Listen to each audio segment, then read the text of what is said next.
Assalamu alaikum, everyone. Welcome to the Majar Alkabsh session hosted by myself and brother Azhar. I'm truly excited and honored to join you this morning. This is going to be the kickoff to our logistics sessions that we'll be covering for the next 6 weeks, inshallah. Every weekend, we'll be hosting a different session, literally holding your hand, walking you step by step through every single aspect of your Hajj program, inshallah. One thing that we have, one request that we have is for any questions that you have, we just request that you hold off on the questions till the end. Brother Azhar will activate the Q&A box at the end, and then you can ask your questions and we'll take those one by one. So today's session is Majar Alkabsh. This is the camp, the premium camp that's located directly across from the Jamarat. If you are with any other camps, for example, MySM, or if you're with Saudi Hajj and Umrah, this webinar is not for you. So we don't want to confuse anybody. This is strictly for those of you that have purchased a Hajj package that is in the Majar Alkabsh camp, inshallah. So I truly want to once again express my gratitude to all of you. We're truly blessed to be here today. I know for a fact that a lot of people that wanted to go for Hajj this year were not able to go for a multitude of reasons. So the invitation that we received from Allah subhanahu wa ta'ala is truly a blessing and an honor. And with that, it's certainly my pleasure to introduce to you Brother Azhar. He's colleague of mine, expert in all matters related to Hajj. He's been doing this for, I think, over 30 years, right, Brother Azhar? About 34, yeah. MashaAllah, mashallah. So Alhamdulillah, you've been doing this longer than I've been alive. That's Anyway, nice. so I'll be here to answer any questions with you at the end, but the floor is all yours, Brother Azhar. Take it away. Barakallah fi jazakallah khair. Bismillah ar-Rahman ar-Rahim. Alhamdulillah wassalatu wassalamu ala Rasulillahi sallallahu alayhi wasallam. Brothers and sisters, we begin in the name of Allah, the most gracious, the most merciful. Indeed, all praises are for Allah subhanahu wa ta'ala. And we ask Allah subhanahu wa ta'ala to send His peace and blessings upon our noble messenger Muhammad sallallahu alayhi wasallam. I am honored and I am pleased to be your host in this session today. And this is a general logistics session for Majar Alkabsh. So I will tell you that this session will take about an hour and a half. It all depends also on your questions. It is not a religious session. So if you could keep the two separate, it'll be helpful to you because you'll have opportunity between now and departure to have all of your questions answered. But let's keep it to the topic that's at today. And so I will start with the presentation. I have disabled the Q&A, and because chances are the questions that you have may be answered in the course of the presentation. So I would rather that you pay attention to the presentation itself, and then we'll open up to the Q&A, inshallah. So with that having said, let me just share with you the presentation.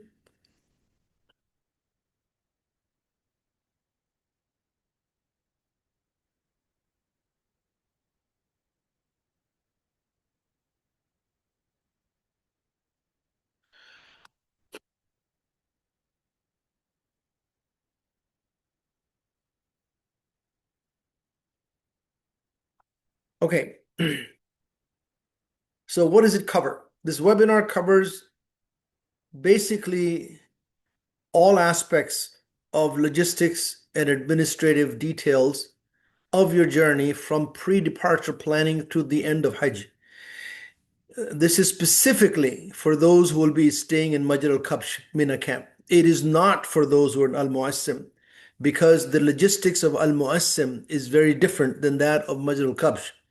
So if you have picked a package which stays in Al-Muassim, your actual webinar is tomorrow.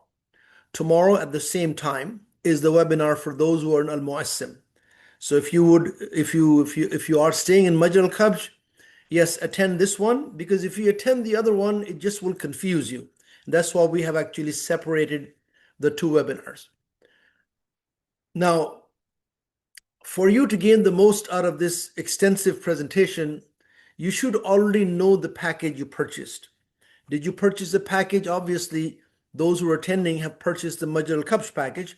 But did you purchase the package that starts in Medina, which is most of our packages? Or does it start in Mecca? Did you purchase the package that has shifting accommodation in Mecca versus non-shifting accommodation? If you know this information, that this is what I got, then you will gain the most out of this thing. Having known this is my package, because this presentation covers all the packages. So I do refer to the shifting and non-shifting. I do show all the hotels in a map. So you'll be able to relate to your package as you go through those slides. Now, people keep asking, where is the checklist? Can I have a checklist?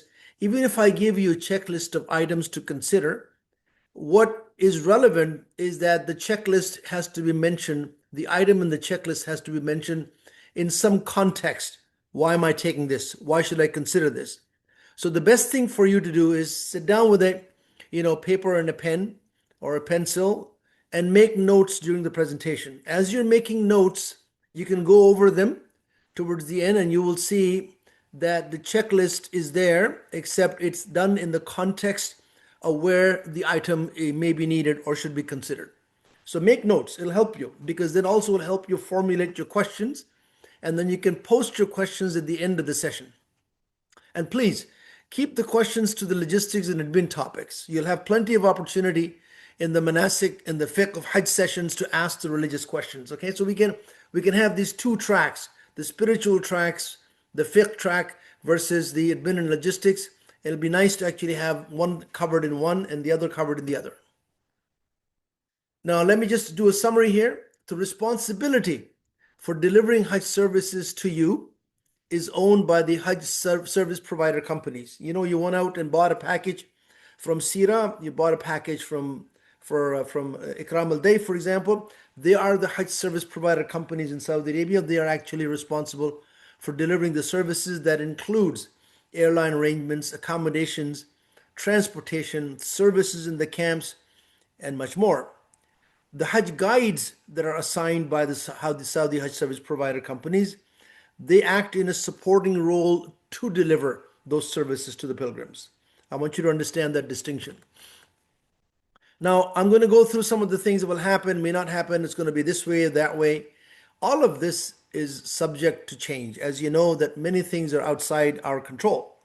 So we're going to give you our experience of what to expect, our experience on the logistical aspect of the journey. It is not cast in concrete. It is likely to happen, may also change as such. So, not everything is planned out in detail as you would like to see that it's been planned out in detail. They're still working on putting all the arrangements together. So there are many things that may or may not happen the way it is described, but just trust us to the point that we'll be there with you on the ground to help you navigate through those things or changes when they occur. Okay. Now, what are the topics? Some of the things you should consider. That's called important considerations. Then there's a general checklist. You can use that as a checklist and mark it off one by one. And then we're going to go through the departure and in-transit travel as you depart from here for Hajj. And if you're going through transit, if you're arriving in Jeddah, if you're arriving in Medina, and staying in Medina, and if you're arriving in Mecca, whether you're arriving from Jeddah into Mecca, all of that is there. Arrival and stay in Aziziyah. Aziziyah is again a suburb of Mecca that is closer to Mena than it is to the Haram. We're going to talk about that. We're going to show you those things on the map. So you can see it's pretty extensive. So make notes as you go through. Then we're going to go get specifically into the Mashayar, into those 5 days of Hajj, starting with, going to Mena and then to Arafat, to Muzdalifah, coming back to Mena on the day of Eid, making Tawaf al-Ifada, making Rami Jamarat, throwing stones at the pebbles at the Jamarat, and then the end of Hajj. That's also covered. And so between the two, you'll have a very good idea of the logistics of Hajj and therefore what you should prepare for, things you should consider taking. People tend to take more than they actually need. And then we'll go on from there to the Q&A. So what are the important considerations? Let's start with the one that people ask about, vaccination requirements. I want to put this to bed. What is it that is required And I'm making a distinction between that which is mandatory, which is that which is recommended, and if you didn't have it, it didn't matter. But mandatory is what matters. What is mandatory? That every single person has taken a meningitis vaccine 10 days prior to your arrival in Saudi Arabia. So you haven't done it yet, it's fine. I know you're not departing till May, but you do it not just the 2 days before departure, but at least 10 days before you depart or 10 days before you arrive in Saudi Arabia. What type of vaccine? Well, there are two types of vaccine. One is valid for 3 years, the other is valid for 5 years. So if you had taken this vaccine, if you had taken the conjugate type vaccine 4 years ago, it's still valid. If you had taken the other type, polysaccharide vaccine 3 years ago, it's still valid. But you still have to show the proof of your vaccination. So while you have taken the vaccine, you have to have a piece of paper, something that shows you've taken the vaccine with the name of the vaccine, the date it was given to you, so that if it's inspected, they will know that you are vaccinated properly for meningitis. That's the only vaccine that's required. You want to take flu shot, you want to take shot for example, COVID. It's totally up to you. Do they require it? No, they don't require it. What they do require is meningitis. Okay? Very simple. I want to keep it simple. Number two, people have asked us about the last will and testament. And of course, we've had a webinar on this topic already. And you'll probably find the recording of that webinar in our Linktree channel in the Hajj network. And so I would like you to go there to take a look at the recording. But it differs from state to state, it differs from province to province if you live in Canada, and so you have to consult your lawyer to be able to complete that. But I would suggest that if you're planning to do this, make sure it's finalized not at the last moment, but as early as possible. You'll have time to think through. You have time to think, speak to your family, to your spouse, but get it done if you can, based on where you live. Communication during Hajj is of paramount importance to us. So let's start with this. What do we need for communication? Smartphone. Everybody should have a smartphone. Everybody has a smartphone. And it must have WhatsApp for messaging. Now, WhatsApp is key. We are going to use WhatsApp extensively. I know you're saying we're using Telegram now. It was done on purpose. Telegram was done on purpose because it does not display your phone number. And in the past, WhatsApp gets hacked and people get the phone number, you start getting all these spam calls, etc. So we're going to create this WhatsApp number knowing who it is for, knowing who is joining. Once we have all of the list of people from Nusuk, from the Hajj service provider, and we're going to separate them by groups and create specific groups for WhatsApp. It won't be one general WhatsApp. It might start out that way, but eventually, when you depart, it'll be a WhatsApp for specific program, so that the communication happens with that guide that's for that program to the people that's in the WhatsApp. So we're going to break that down. So you don't have to have WhatsApp on your smartphone. Most people do anyway. There is an app called Nusuk, not to be confused with a website where you went to a Nusuk and went out and selected the package and paid for it. There's also an app out there, both in Apple and in Android version. You download that. If you already have an older one, refresh it. And then, of course, once the time comes, we'll invite you to your WhatsApp group for messaging purposes, and you need to have that in place for you to communicate with us and us to communicate with you. The app itself will be used to create permit for praying in Rauda. We're going to, of course, try and see if we can get a group permit, but that is something that the Hajj service provider will do. But in the meantime, what you can do when the time you're going to be in Medina, when you know those dates and when the app opens up for those dates, you can always go out and make a permit to go out and pray in Rauda, for example. That's what the app will be used for. Now, what are the options? Either you already have a voice and data plan from your home country. If you're leaving from the States or Canada or UK or Australia, you already have your carrier that provides that. You already have that, in which case your phone number remains the same, nothing changes. If you don't, then you purchase a SIM card in Saudi Arabia. I know you might say, wait a minute, I went through the Nusuk website and it told me it showed that they'll give me a SIM card. Yes, it says that. However, it's been pretty spotty as to how that is done. When you arrive there, you need a SIM card right away, and that person who provides the SIM card is not available. He might show up next day or the day after. He might run out of SIM cards. He might come back again. So, it doesn't cost much. So, regardless of what the selection was in Nusuk, just spend the $20 to get a SIM card. It's as simple as that. It'll give you coverage throughout your stay for Hajj. And there are multiple providers out there, and they're all located near the hotels, whether you're starting in Medina or in Mecca. And it's very easy to actually go out and buy a SIM card for $20, because then you'll have the SIM card when you need it right away. Right? People come in, they check in, and they go look for a SIM card. And so you can purchase that. You can get 15 gigs, for example, for 58 reals or $17 US, for example. So it's better to do that than to wait for the Hajj service provider to arrange that guy to show up, who may not show up or may show up a day later, he may run out. That's why it's better for you to prepare yourself mentally that while you said, yep, they're going to give me the SIM card, you can go out and buy one, $20 more. Now, just choose the appropriate carrier and the package, but they do require a copy of your passport or a copy of your visa. Better to have a copy of the visa, because your SIM is actually encoded with your information. They want to know who it is issued to. And the last thing I want to say to you is that your phone must be unlocked from your carrier. So if you're have a phone that has a SIM in it, a real SIM in it, a physical SIM in it, and that carrier has locked it so you cannot use anybody else's SIM, that phone must be unlocked. Most phones do come unlocked for the last few years, but in case anybody has one that is locked, make sure that it remains unlocked. If you are going to use eSIM, that also works. AirLO eSIM will work as well. You can have that as well, for example, to use for your SIM over there. But the main thing we're looking for is this, that each person should have the ability to make or receive calls or access data or internet outside the Wi-Fi zone. You might be thinking, wait a minute, I don't need SIM. I'm going to be in the hotel. Yes, they do have Wi-Fi. And yes, it's at no charge.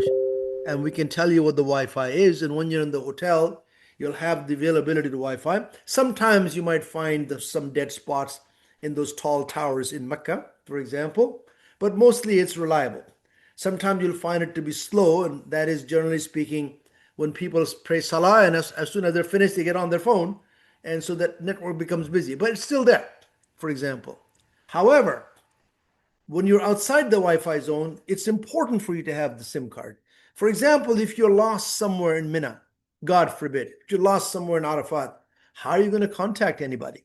It's important that if you're a couple, that each person has a phone in case you need to contact with the other person.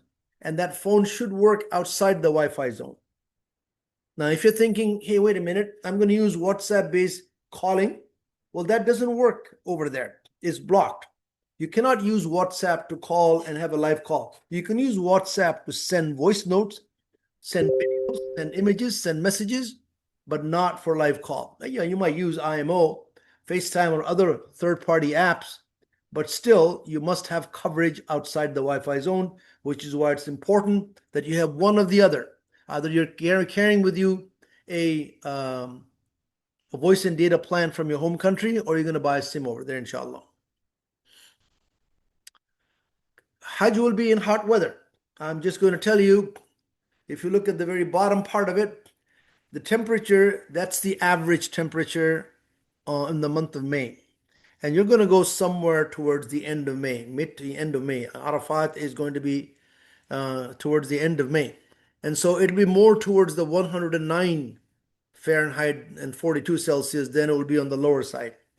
And one of the things that we've found over the last few years is that people don't drink enough, right? And drinking enough is not sufficient, because as you perspire, you're losing more than just the liquid.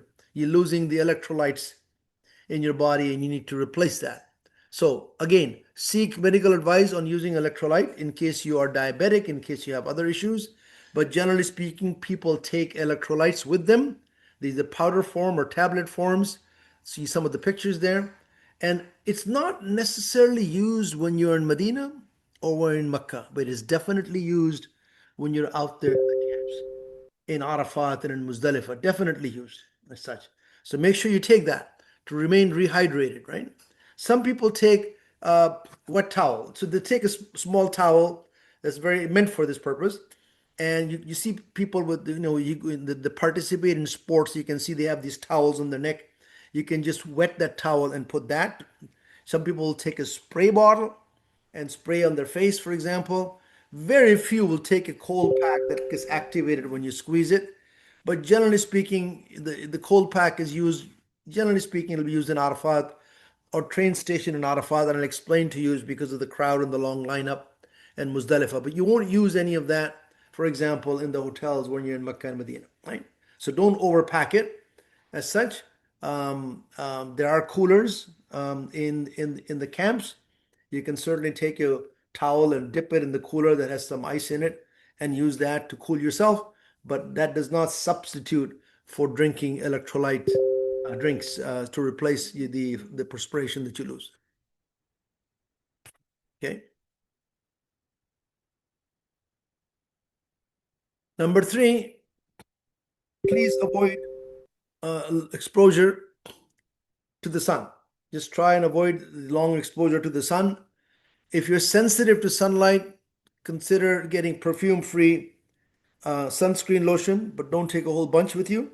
It's important that you have that. Number five, pace yourself. Take plenty of rest. I can tell you what tends to happen. What tends to happen is you get excited when you're there. So now you want to be up for tahajjud in the haram. Let's say you're starting in Medina. Most packages are starting in Medina. You're going to be up for tahajjud. Then after that, you'll be going for breakfast. And after that, you'll have a couple hours of sleep. Then you'll go for the salah. You can keep this pace up for maybe 3 days, 4 days. And then what happens? Then you get sick. So pace yourself. I mean, what is required of you is to be able to perform Hajj. And it's important for you to know that your energy is being used, conserving your energy for that purpose. Okay.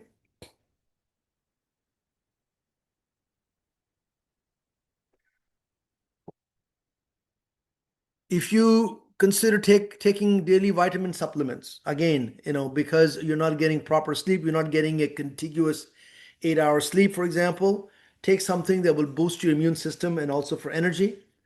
I also suggest you take energy bars um, that you can use during the monastic Hajj. People tend not to eat proper meals when they're out there in Mina and Arafat, but energy bars is helpful. Not that meals will be served, but you may want to take energy bars to actually boost your energy in your body, have something in it rather than not eating anything. You may consider from a clothing perspective light clothes because it's going to be hot. So what are the light clothes? If you're used to wearing shalwar kameez or thawb, take them. Um, People tend to actually not wear pant shirts if they're used to wearing these back at home, and they will take them and they'll just use that when they're in Mecca and in Medina, use those clothing because they're very they breathe quite well. I mean, they're loose, right? For women, it's the same thing. If you're going to actually wear abaya, then you can wear something very light underneath because you're not going to actually remove your abaya until you're in your room, right? So remember, it's going to be hot, and you consider these things when you're packing. But please, 2 meals will be provided to you in the restaurant, in the hotel that you're going to be staying in, and also meals will be provided to you during the Mashayar in Mina and Arafat. But when you're going to go outside and purchase it, make sure that you're purchasing from the right place. There are food courts available. Be careful from purchasing open food outside. Okay. In regards to wheelchair, people ask questions. Well, I need wheelchair. Well, there's several definitions or what a wheelchair is. What do you need the wheelchair for? So if you're requiring wheelchair at the airports, then once your ticket is issued, the international ticket is issued, you can actually call the airline and have them put a wheelchair request on your ticket on your file. And this way you'll be able to get that at the departure airport, at the transit airport, and the arrival airport. The second view of using wheelchair is I need it for tawaf and sa'i. And that is that you come downstairs when you first arrive in Mecca with your guide. As you approach the haram, you'll have people that already have a wheelchair with them. You don't have to carry your own wheelchair, and they're ready to put you on their wheelchair and take you for tawaf and sa'i. We just have to negotiate. The guide will negotiate at the rate that they're going to charge, and more importantly, at the end where they're going to drop you off. So if you happen to be staying in one of the hotels in the clock tower, then the negotiation will be, I want you to drop me back right at the clock tower, not in Marwa when the Umrah is finished, because Marwa is quite far.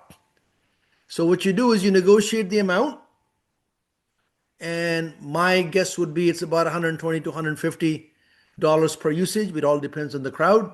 Take the higher number, and you give it to the person sitting in the wheelchair who will pay the attendant only at the end of the service.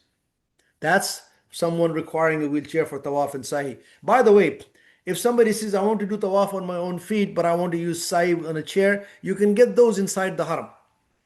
You can do your tawaf completely, and then when you get to the sa'i area, there'll be plenty of wheelchairs available, and you pay them 150 riyals or 100 riyals. You just have to take extra cash with you for that. Number three, there are now golf cart services provided by the authorities in the haram, usually on the roof of the haram, for both tawaf and sa'i. You do have to get there to get the service, and sometimes there's a lineup. You may have to wait for your turn. Right now it is about 200 riyals per person for both tawaf and sa'i. You can just do tawaf, and you can do sa'i separately, or you can do both together. Number four, you don't want to do any of them. You have a wheelchair, you need the wheelchair all the time, and you have a member of the family with you. And in which case, what you do is you purchase a wheelchair from the pharmacy. The wheelchair costs $100 or less, and make sure that a member of the family is there with you to push you in the wheelchair. You can take that wheelchair in the train with you. You can take the wheelchair in the bus with you. But if you're taking the wheelchair in the camps, I would like you to take a small bicycle lock that you can lock up the wheelchair, because chances are you won't be able to bring the wheelchair inside the tent. Chances are the wheelchair will be outside, in which case make sure it's locked up unless somebody wants to take it away from you. And that's why you take a bicycle lock. And what happens at the end? You donate the wheelchair that somebody else will benefit, and you will get the reward for it, inshallah. In regards to electrical power, Saudi Arabia has 220 volts. UK has 220 volts, but North America has 110, 120 volts. The plugs are different, depends on where you are. So for example, on the left side, you might see hotels that has a 2 round pin, or you have the UK style 3 flat pin. You'll find them in the hotel on the wall outlet. So what you need is an adapter that will plug in the outlet into the outlet, their style, and in the back of it, you have the ability to plug in your device. Now, what device is this? This device is a universal device. So you can plug in your mobile phone, your iPad, your laptops, if you're taking any of those. But if you are taking any device with you, electronic device with you, read the actual voltage that the device can handle. It should be able to handle 220 volt. If it is not able to handle 220 volt and you plug it in, even though you have the right adapter, the device will actually short circuit. So be careful. So device must have the ability to handle 220 volts, and you need an adapter for that. You can buy them in Amazon if you don't already have one.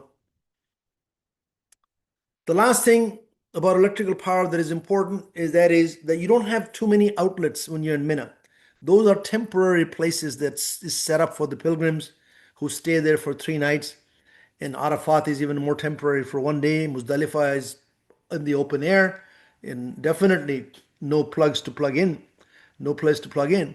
So what you need to do is you take a power bank with you, and make sure this power bank is fully charged when you get to Mina. Before you get to Mina, before you leave your accommodation in Azizia or in Mecca, it is fully charged. And we recommend minimum of 20,000 milliamps power bank, which should give you at least 2 or 3 charges to your phone. because you will not be able to find outlets in the camps to plug in your phone all the time. Okay, depends on where you actually end up being in the camp. In regards to your luggage, generally speaking, you need three pieces of luggage.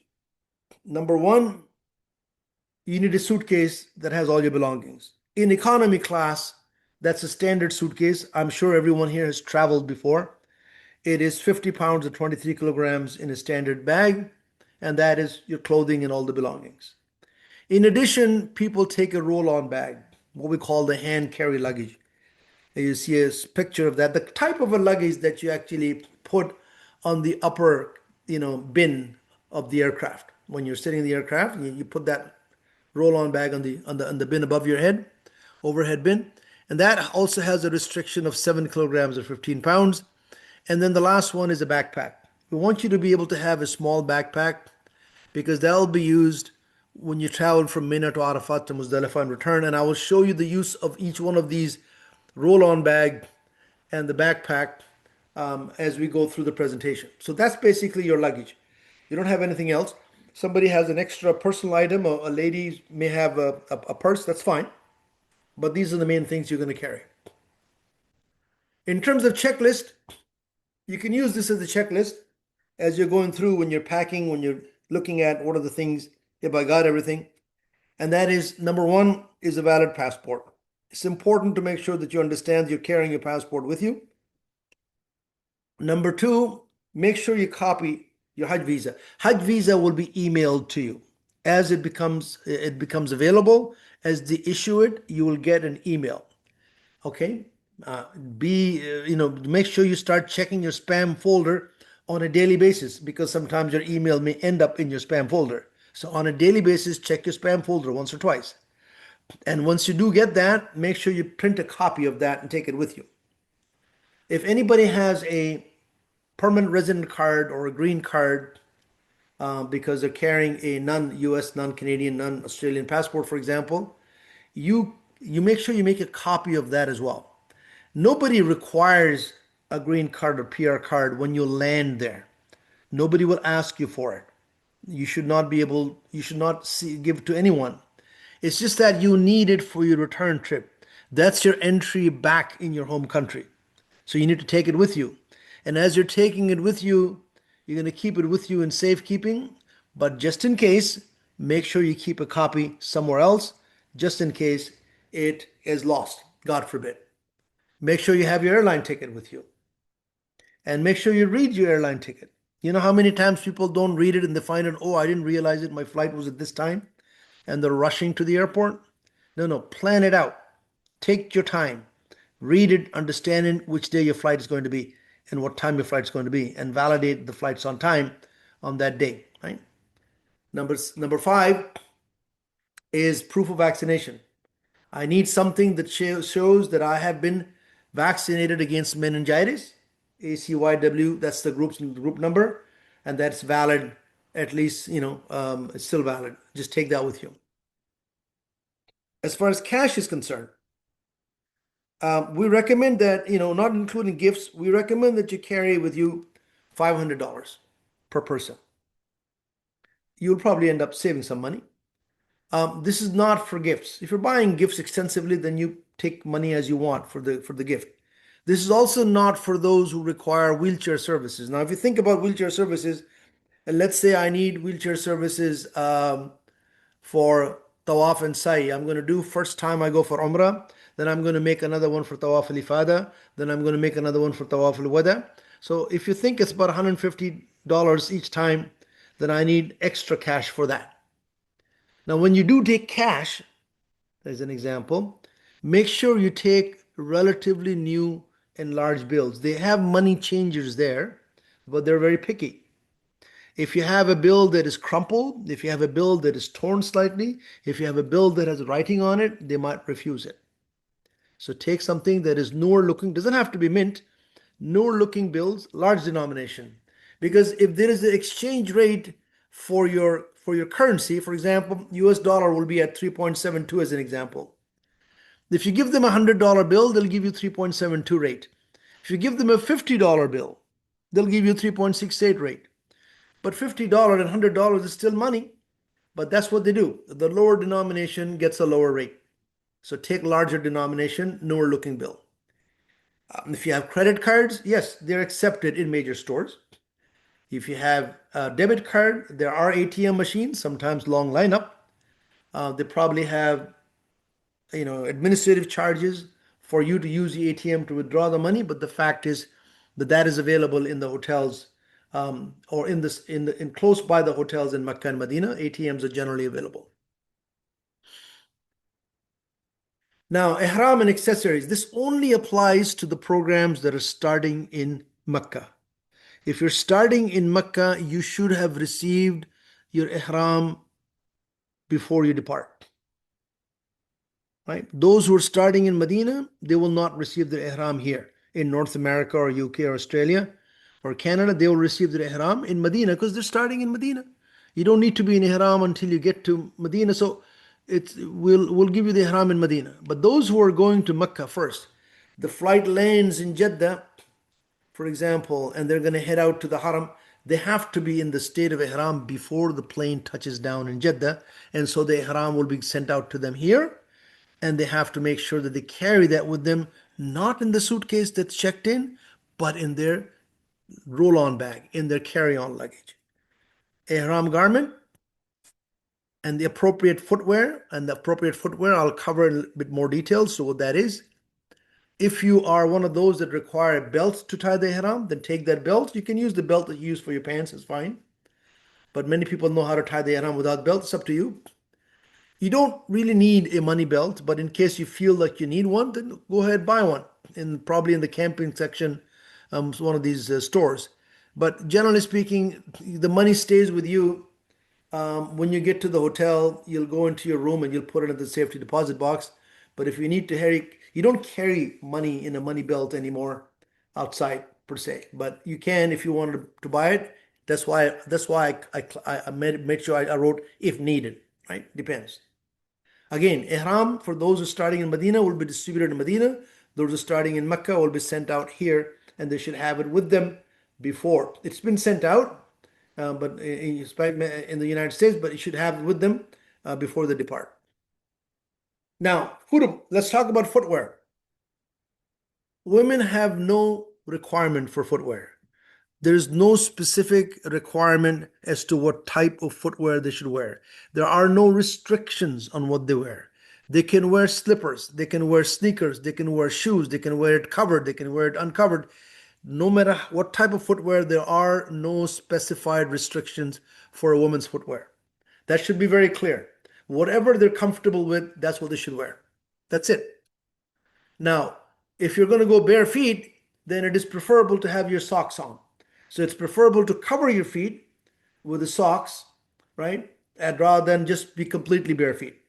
But as far as footwear is concerned, in the state of Ihram, when you're going from Mena to Arafat, you're going to have your shoes on, you're going to have your footwear on. There are no restrictions for women as to what footwear they wear.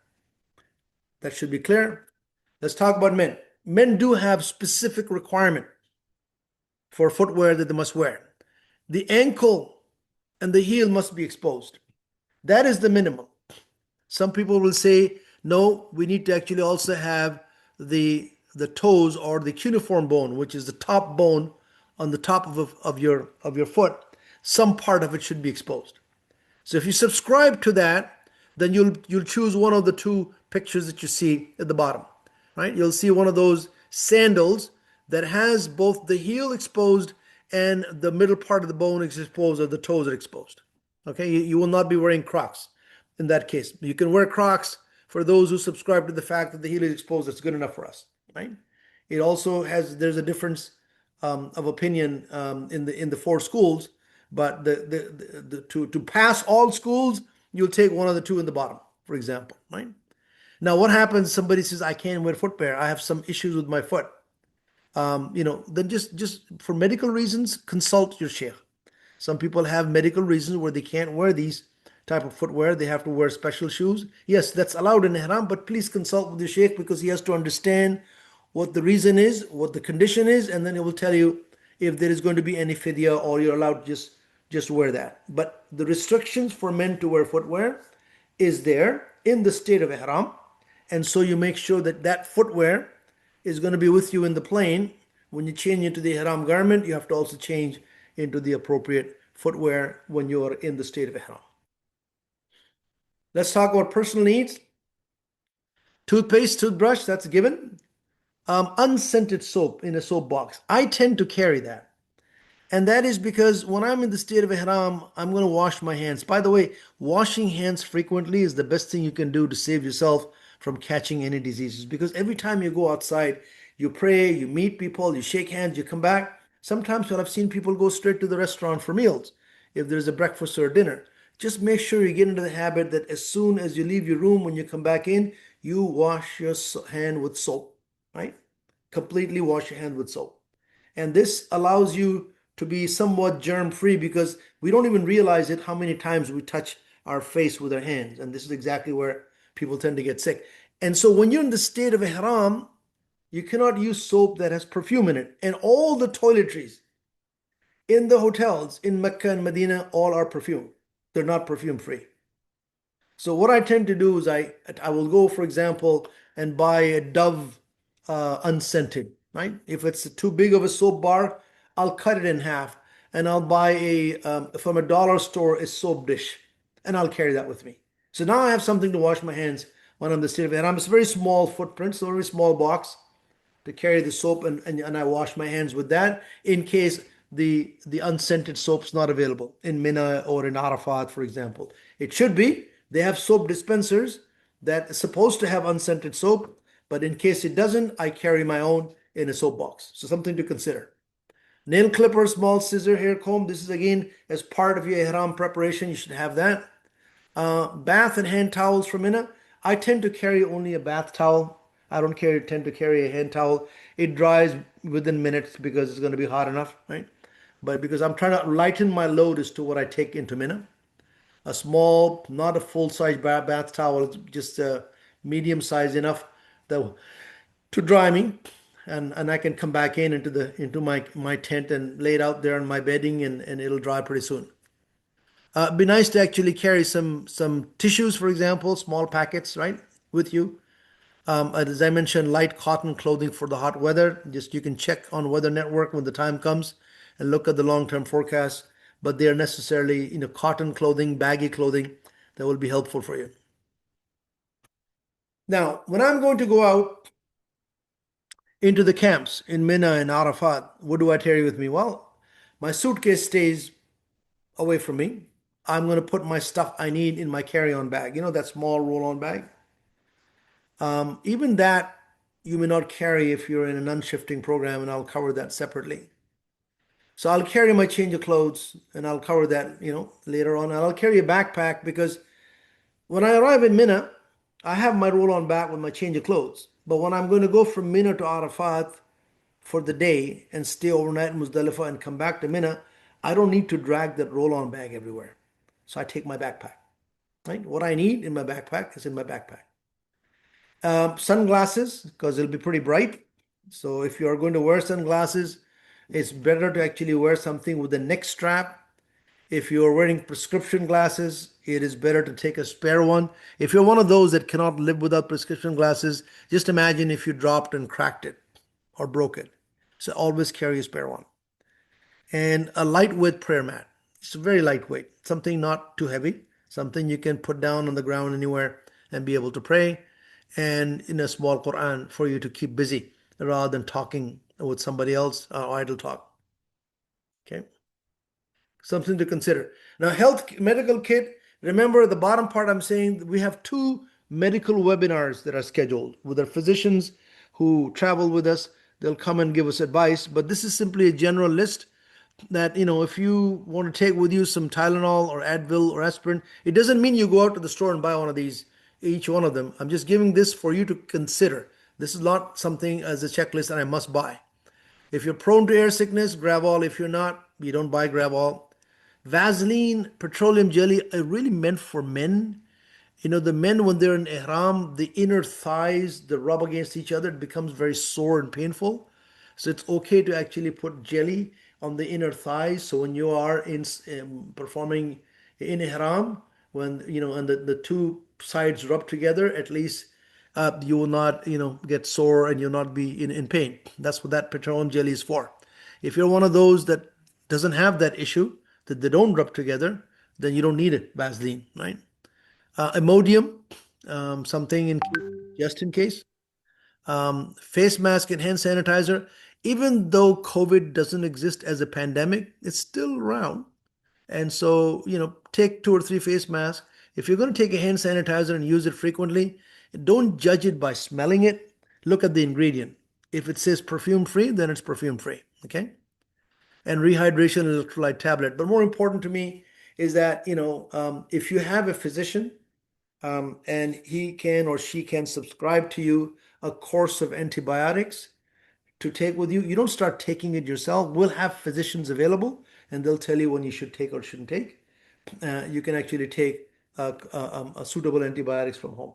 So these are the consideration. Again, you'll attend the webinars that we have scheduled and you'll get more information. If you're taking prescription medicine, if you're taking medicine for your cholesterol, for your thyroid, for your sugar, for example, diabetes, for example, make sure you have sufficient quantity to last the entire trip. Don't run out of it, right? How do I take it? I take my medicine in my pill box. I have a weekly pill box. There is a slot for each day of the week. And what I do is I put 2 days worth of medicine in each slot, and that covers me for 14 days. So that's what I do.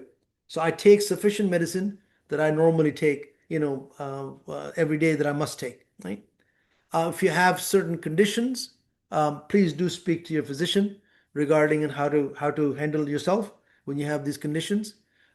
If you're allergic to specific drugs or have medical condition, either wear a medical bracelet or write it on a piece of paper on your person, or at least inform your guide. Again, do a 10-hour webinars, right, on medical advice. Now I'm going to go through extensively from your departure onwards to the end of Hajj. Okay. So hopefully this is good so far. When you're departing for Hajj, please be at the airport early. Allow time to check in as these flights are going to be full. So when you arrive late and then you say, I don't want this seat, how come you have put me in a separate seat and my wife is in a separate seat? Because you arrived late. Sometimes the seats get allocated and we don't allocate the seats. It's the airline that allocates the seat. We have no authority to go out and allocate the seats. But when you do get your boarding cards, make sure you have your boarding card to your final destination. What do I mean by this? Well, if you're in the United States and you're flying on Saudi Airlines from JFK or from Washington D.C. into Jeddah, and your destination is Medina, and so they should give you a boarding card from your original port of departure in the United States to Jeddah, and then a second boarding card from Jeddah to Medina. If you're on Turkish Airlines, it'll be to Istanbul, one boarding card, Istanbul onwards, another boarding card. So ensure you have all of your boarding cards with you so you know your final destination, right? As such. Now, this last part is important. Last part is very important to me because it has happened more than once. And so I'm going to give you a piece of caution. If you are going to be taking a domestic flight, let's say you're departing from JFK, but you live in Columbus, Ohio, and you're going to take a Delta flight from Columbus, Ohio to go to JFK to catch a Turkish Airlines flight. Don't check your luggage in from Columbus, Ohio, all the way through to Saudi Arabia. Don't. If your agent tells you, the Delta agent tells you, sir, we can check this luggage in all the way through to Medina, you might say, oh, that's great. I don't have to handle the luggage. But it's a good idea not to do that. It's a good idea that you check your luggage only through to JFK, that you go and claim that luggage at JFK and then go over to Turkish Airlines check-in counter and then check that luggage in. And the reason we're doing this is because we're suggesting this is because it has happened that when you arrive at your destination in Medina, your luggage is not found and you file a lost luggage report. But nobody can locate your luggage. Turkish Airlines saying it never boarded our aircraft in JFK. And Delta will say we delivered it. So you're stuck in limbo, and the luggage is sitting there somewhere in JFK. Unless somebody sees it and it's always supposed to be going out and then sends it, it's just not traceable because they don't have it in the system. So what you're doing by actually claiming your luggage in JFK, walking over to Turkish airline or whichever airline you're using, and checking it in, now you have their luggage tag. You know you've given it to the airline that will take you to your destination. And they are now responsible for your luggage. Now that is traceable, that is trackable, that is something we can pursue them for. Otherwise, you're stuck. Imagine being stuck like that for Hajj and not having your luggage with you. And that's why that little bit of caution, the little bit of extra work is to prevent this from happening. Now, what that means is that when you have your international ticket, for this example that I use, only then you'll figure out if my flight is departing from JFK in such a time, that I need to ensure that I have enough time to land at JFK, claim my luggage, and walk over. So allow at least 4 or 5 hours between arrival in JFK and your departure from JFK. Allow 4 or 5 hours between your domestic flight arriving at your international port of departure and your international flight taking off. Not less than that, not less than 5 hours. I hope it makes sense.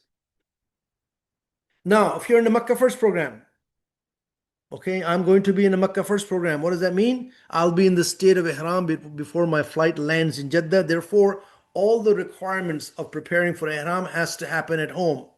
Physical preparation of trimming nails, removing unwanted hair, and making ghusl happens at home. You just put on your normal clothes, but you carry with you your Ihram, your slippers, in your carry-on bag. And you're going to change into Ihram garment at the transit airport. If you're going on a Saudi Airlines flight, it'll be in the aircraft before you land in Jeddah. If you're going on a Turkish airline, in the examples that I'm using, it will be in Istanbul airport, right? For the women, they don't change. They actually wear whatever they're wearing from home. That's the ihram in which they enter into. That's the clothing in which they enter into ihram. So this is for those in Makkah-first program. Now, if you're in transit somewhere, this is important. So we're used to in North America showing up 10 minutes before the flight gate opens and still getting on the aircraft. That's not the case. Saudi Airlines domestic flight between Jeddah and Medina, they close the gate 20 minutes before the flight departs. You show up 10 minutes before, you see the aircraft still parked there, they will say, sorry, the boarding has closed. There's nothing you can do about it. So adhere to the rules that are there. So be at the boarding gate 60 minutes or more prior to your flight departure.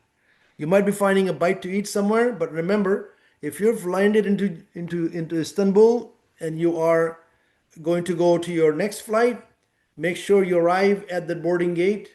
Look up the boarding gate because your boarding card will not have the gate number. When they issued the boarding card, when you departed, it will not have the gate number for the onward flight from Istanbul onwards, right? And so you have to look it up, what your next flight is, confirm the time, and then plan to be at the gate 60 minutes or more before departure.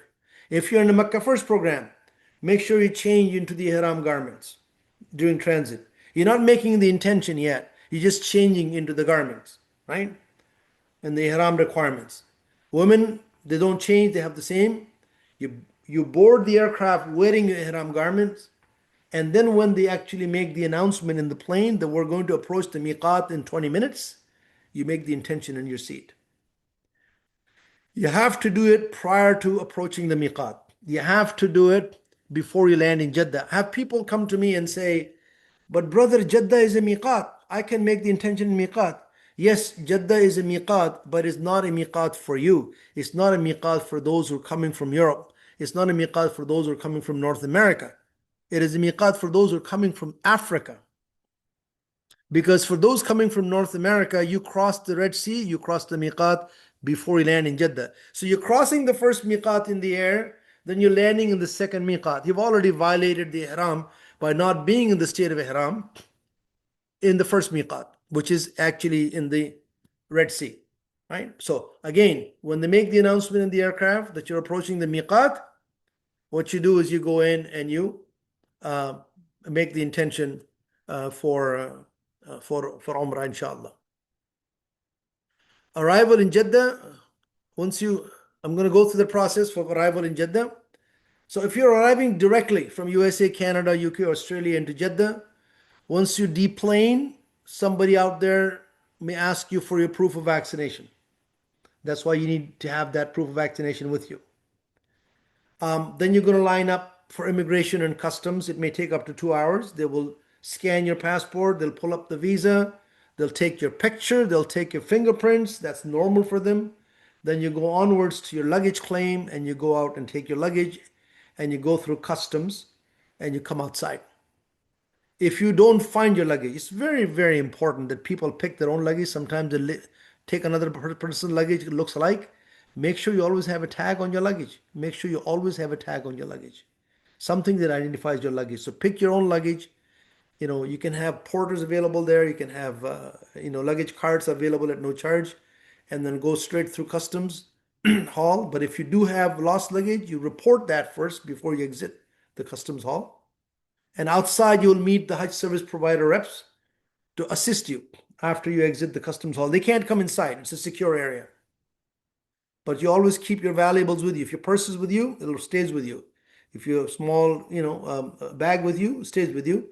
Anybody who's traveling with a green card, a PR card, as I mentioned earlier, no one will ask for it, nor should you give it to anyone. Stays with you. It's only used when you're about to check in for your return flight.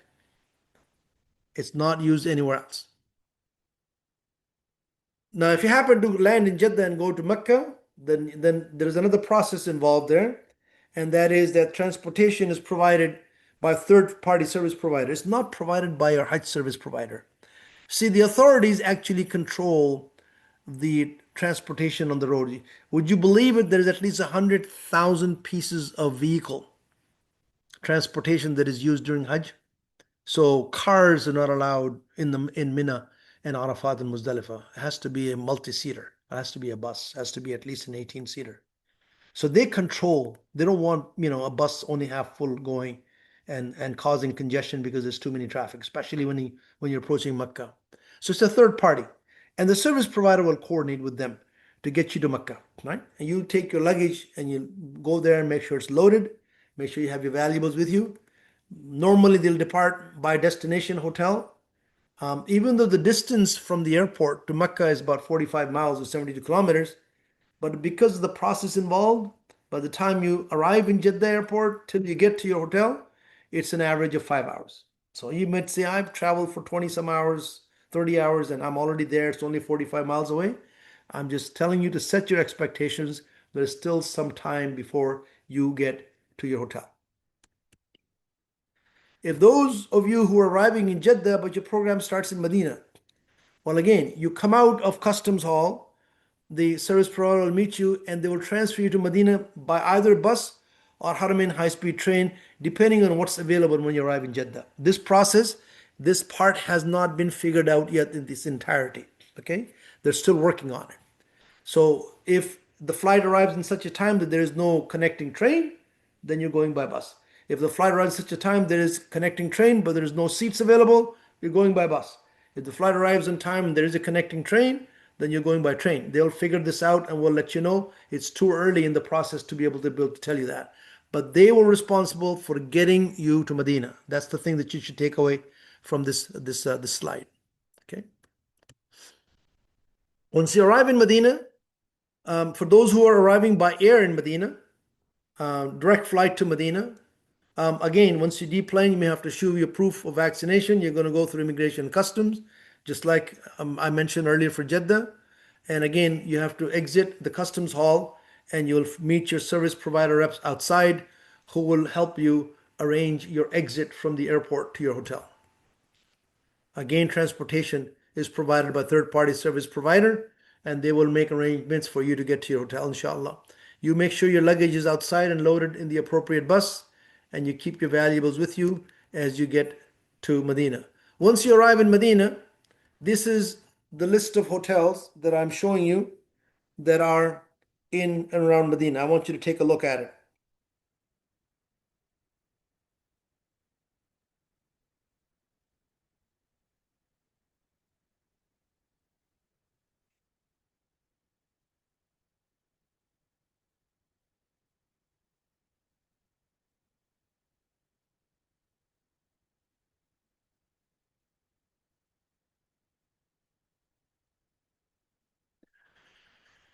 The white that you see in the middle, right, that's the umbrellas of the courtyard, outside courtyard of Masjid al-Nabawi, for those who are going for the first time. So for all of the packages that we have in Sira and Ikram al-Dayf and Yusr al-Mashayir, they are all staying in these hotels. You can see the hotels are very close, right? If you know the name of your hotel, as I said earlier, know your package, know what you purchase, you can tell how close your hotel is. Bosphorus, Wadi al Safi, Concord Hotel, Movenpick, Millennium, it's all there. It's all close by. As such, I just wanted to give you a reference that nobody's taking a bus per se to get to the haram. They're going to walk to the haram. Okay. Staying in Medina, about your hotel room. Now, again, I'll repeat this, and I want people to understand this because this is something that becomes a means of shaitan getting to you, and you start arguing. And I don't want you to argue, and that's the main thing for me.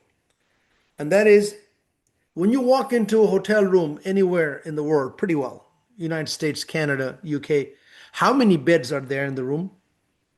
Two, right? Others a king size bed, but generally speaking, there are two beds.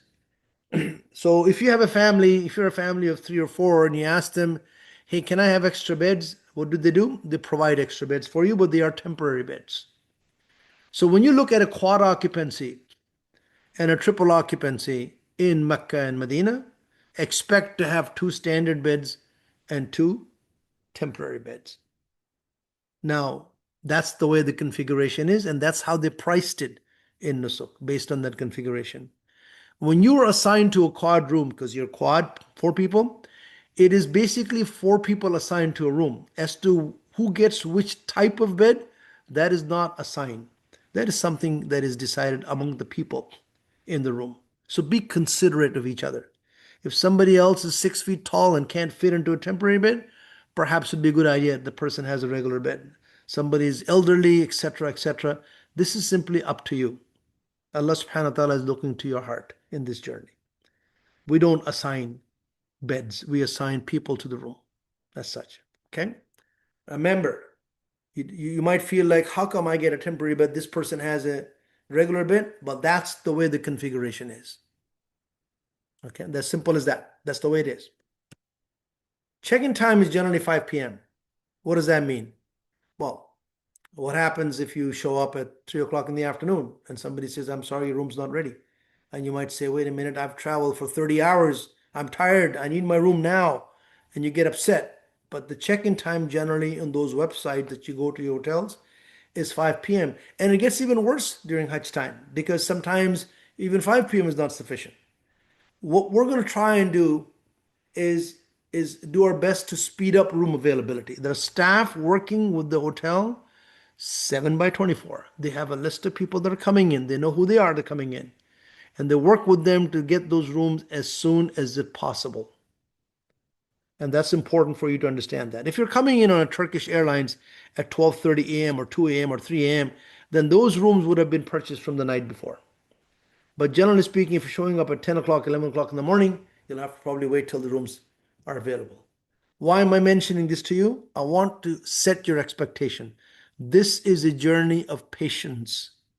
I want you to understand that if you have a North American or European mindset, that you should park that somewhere at home before you leave. You're dealing with million plus people, and they're dealing with capacity of the hotel. They're checking in, checking out entire hotel at one time. Is only so much they can do to get the rooms ready. We're working with them 7/24, all 365 days we work with them to make sure that we do the best we can to accommodate you. I want you to understand, I have that expectation. When you get there, be familiar with the direction to Masjid al-Nabawi. Masjid al-Nabawi has gate numbers before you enter the courtyard.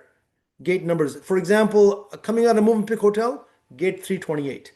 So know the gate numbers, so know how you get out, right? Basically. Open buffet breakfast and dinner will be provided in the hotel.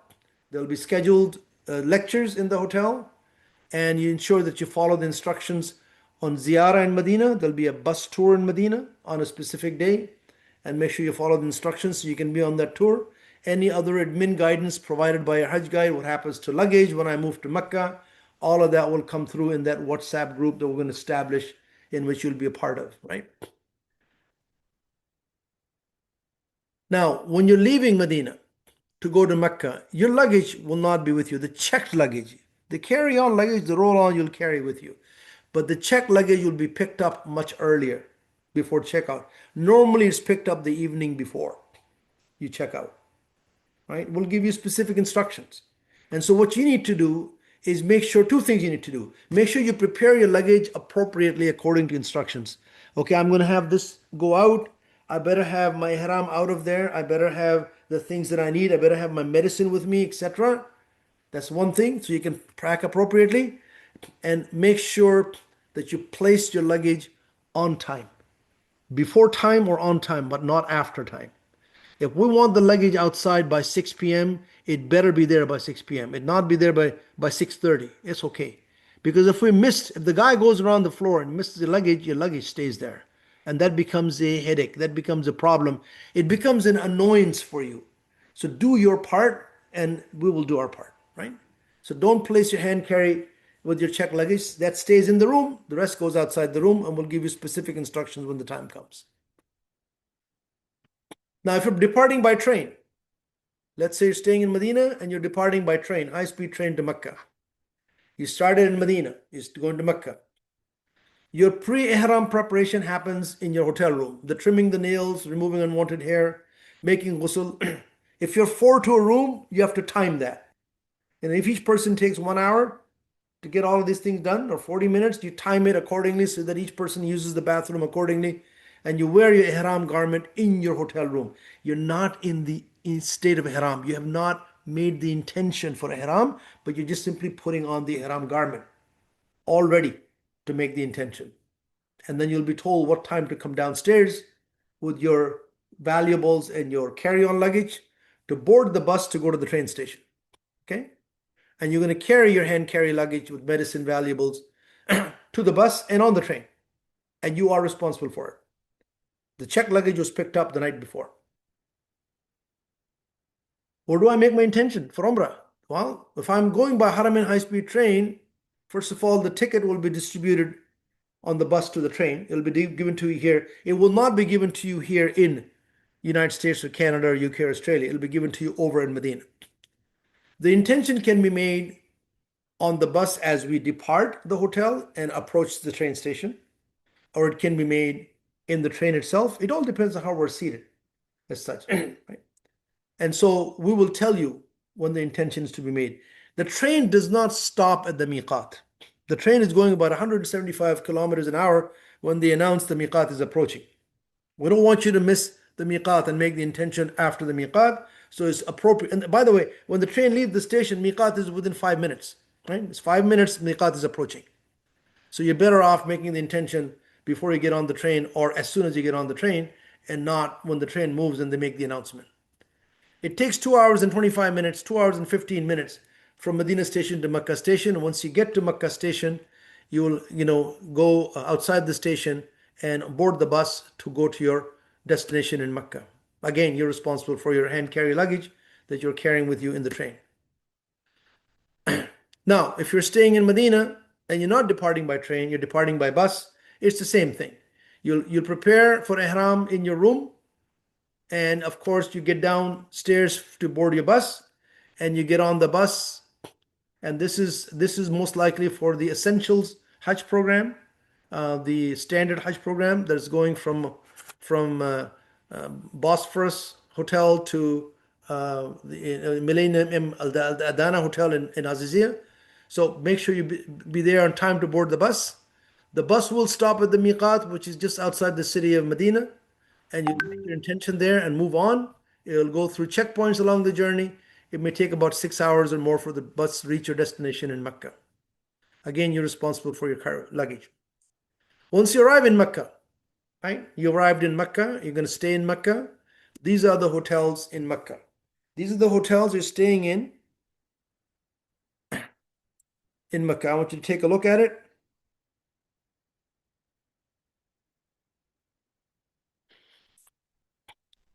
Pullman, Zamzam, all those. And you see there are two hotels. There's Holiday Inn, 6.3 kilometers, and an M Hotel, Aldana, 9 kilometers. That's because these hotels are closer to Mina. So this is where Holiday Inn and Hotel Aldana is.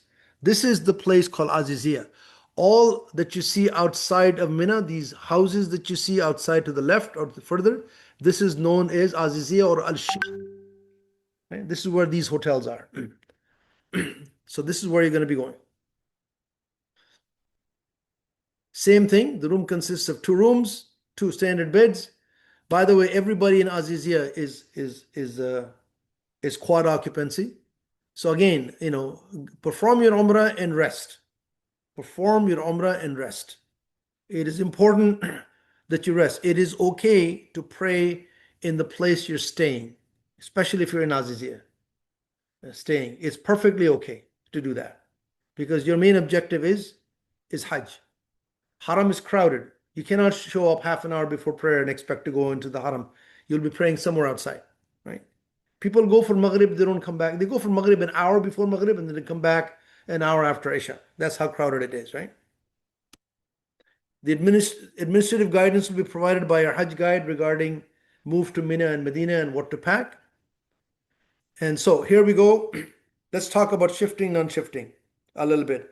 You should already know this, by the way. You purchased the package, you should know whether you purchased shifting or you purchased non-shifting. Okay?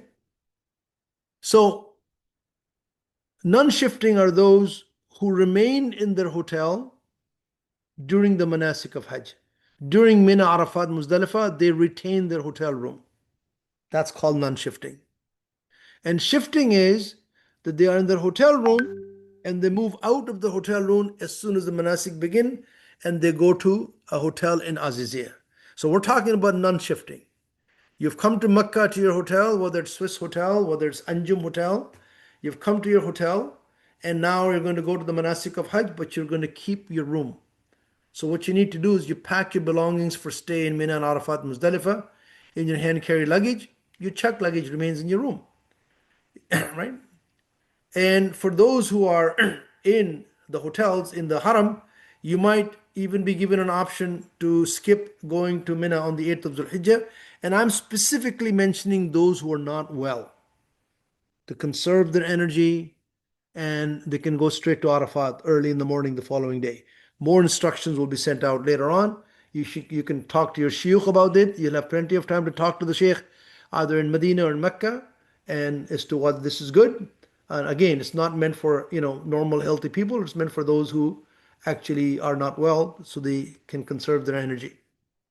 Your valuables that you have, you'll keep in your safety deposit box inside your room. Because you have non-shifting, your room is still yours. Now, when you check out for the shifting programs, you are going to leave your hotel in Mecca. So you come in to your hotel, let's say Swiss hotel. And on the 7th of Zulhijjah, you're leaving because Hajj starts the next day. You're going to move where? You're going to move to either M Hotel Aldana or Holiday Inn, one or the other. You're going to move to those hotels. That's in Azizia. You've had your stay in Mecca. You did your Umrah. You enjoyed your Haram. And so this is where you actually pack your belongings and to your roll-on bag and your backpack and your checked luggage is picked up. But this checked luggage is not available in your hotel in Azizia. It's going to be available to you at the end of Manasik, not during Manasik. So you're going to go there, you're going to straight to Mina. We don't have luggage handling at all in those hotels. So you prepare your luggage accordingly because your checked luggage will be available after the Hajj. And make sure you put out the checked luggage on time. Okay? What do you take to Mina? Well, let's talk. A roll-on or hand carry luggage, which contains what? Change of clothes. Let's see now. I'm in Ihram. I'm going to arrive on the 8th in Ihram. I'm going to go in Ihram to Arafat. That's the 9th of Zulhijjah. I'm going to come back on the 10th of Zulhijjah in Mina. I am going to remove my Ihram and I'm going to need my change of clothes. So that's a towel to take a bath and change your clothes. That's one. That's the 10th. Maybe I'll change again on the 11th. Maybe that should be enough. On the 12th, I'm done. I'm going to go back to my hotel in Azizia. So 2 or 3 change of clothes. That's it. A bath towel, any other essential items that I need. I'll probably take my energy bars. I'll probably take my electrolyte tablets or powders, water bottle, power bank is already charged up, my snack, my medicine, my prayer mat. So that's why I've divided up between hand carry and backpack. The reason for this is because when I leave Mina to go to Arafat, my hand carry doesn't go with me. I travel light by just taking my backpack with me. You see the logic behind the two pieces, right? So I'm coming into Azizia. I'm talking about those who are coming into Azizia, one or the other. They have stayed in Mina and Medina, and they're coming in for Umrah in straight into Azizia. They don't have a hotel in front of the Haram. They have a hotel in Azizia. Or those who have been in Mecca, like those who've stayed already in Fairmont or Swiss Hotel, now they're moving to M Hotel Al Dana, and so they're shifting from the hotel. In this case, for those who are coming from Medina in the state of Ihram, what we did last year is we did not take them to Aziziyah straight away. We actually had them come into the Haram, leave their hand carry luggage in a designated hotel. We'll tell you which hotel in Mecca. Just leave it there, go and do your Umrah and come back, and then get on the bus and go to your hotel in Aziziyah. So that's what likely is going to happen. It's going to be firmed up, and we'll let you know which way it's going to be. Okay. And once you get there, we'll communicate all this through WhatsApp group. For those who are in Mecca, they are going to come in to Aziziyah. Men and women will be in separate floors, separate rooms, and all accommodations will be in quad occupancy. I want you to understand Aziziyah is quad occupancy. You may be in double occupancy in the hotel in Swiss and the hotel in Medina, but Aziziyah is all quad occupancy. You're not staying there for long. I mean, you're going to spend one night and then you're going to head on to Mina. There you're going to be separate anyway, men separate, women separate. The camps in Arafat is women separate, men separate. Muzdalifah, you're also separate. So not really spending nights here as such. So we're going to have everybody in quad occupancy. There'll be congregational prayers held. Lectures will be held. 2 meals, buffet and dinner will be provided. But the whole objective here is rest as much as possible. Rest as much as possible, and guidance will be provided to you by a Hajj guide. Don't insist on saying, I need to go to the Haram for every single salah. That defeats the purpose. Oh, but it's 100,000 times more. That defeats the purpose. If I were to tell you this, the Prophet ﷺ made one Hajj. He came from Medina, he started his journey on the 24th of Zulqadah, came to Mecca on the 4th of Zulhijjah, 4 days before he went to Mina, 4 days or 4 nights. He did his Umrah and he stayed in Mecca. Mecca was small at the time. How many times he went to the Haram to pray Fard? The answer is 0. He prayed where he stayed. He prayed where he stayed. The objective is Hajj. So you get the reward for where you are, but don't add more congestion. Get rested because you need all the energy in Mina. You need more energy in Arafat. So rest as much as you possibly can. Okay? Preparing for the manasik. If you're in Aziziyah, same thing. Put your belongings together in your roll-on bag, and we'll tell you exactly how to get to Mina. But the third bullet is important. People will say, when I'm in Mina, can I come back to my Aziziyah hotel? It all depends on available transportation and traffic condition, that which we do not control. So I'm going to all tell you that more information will be known and be provided closer to the manasik. It's too early to say, well, I don't need to take everything with me because I'm going to come back to my... No, it's too early to say that. Right? So prepare as if you're going to take the stuff and stay in Mina. Prepare everything as if you're going to stay in Mina. If we're no better, we'll let you know. Right? So mentally prepare yourself for that. Again, I've gone through this, what to take to Mina. I'm not going to repeat it. The camp. Where is Majar Alkabsh? This is a good picture. Take a look at it. You can see Majar Alkabsh is right across from the Jamarat. Right across from the Jamarat. Right? On the left side. That's your camp. Right? It's so close to it. And here's a closer picture. This is the Jamarat. And this is the camp on the top side. It's shaded. And look at the bottom left side. It says Mina Station 3. That's the train called Majar train that you'll be using to go from Mina to Arafat to Muzdalifah and back to Mina. Okay, this is a nice picture of it.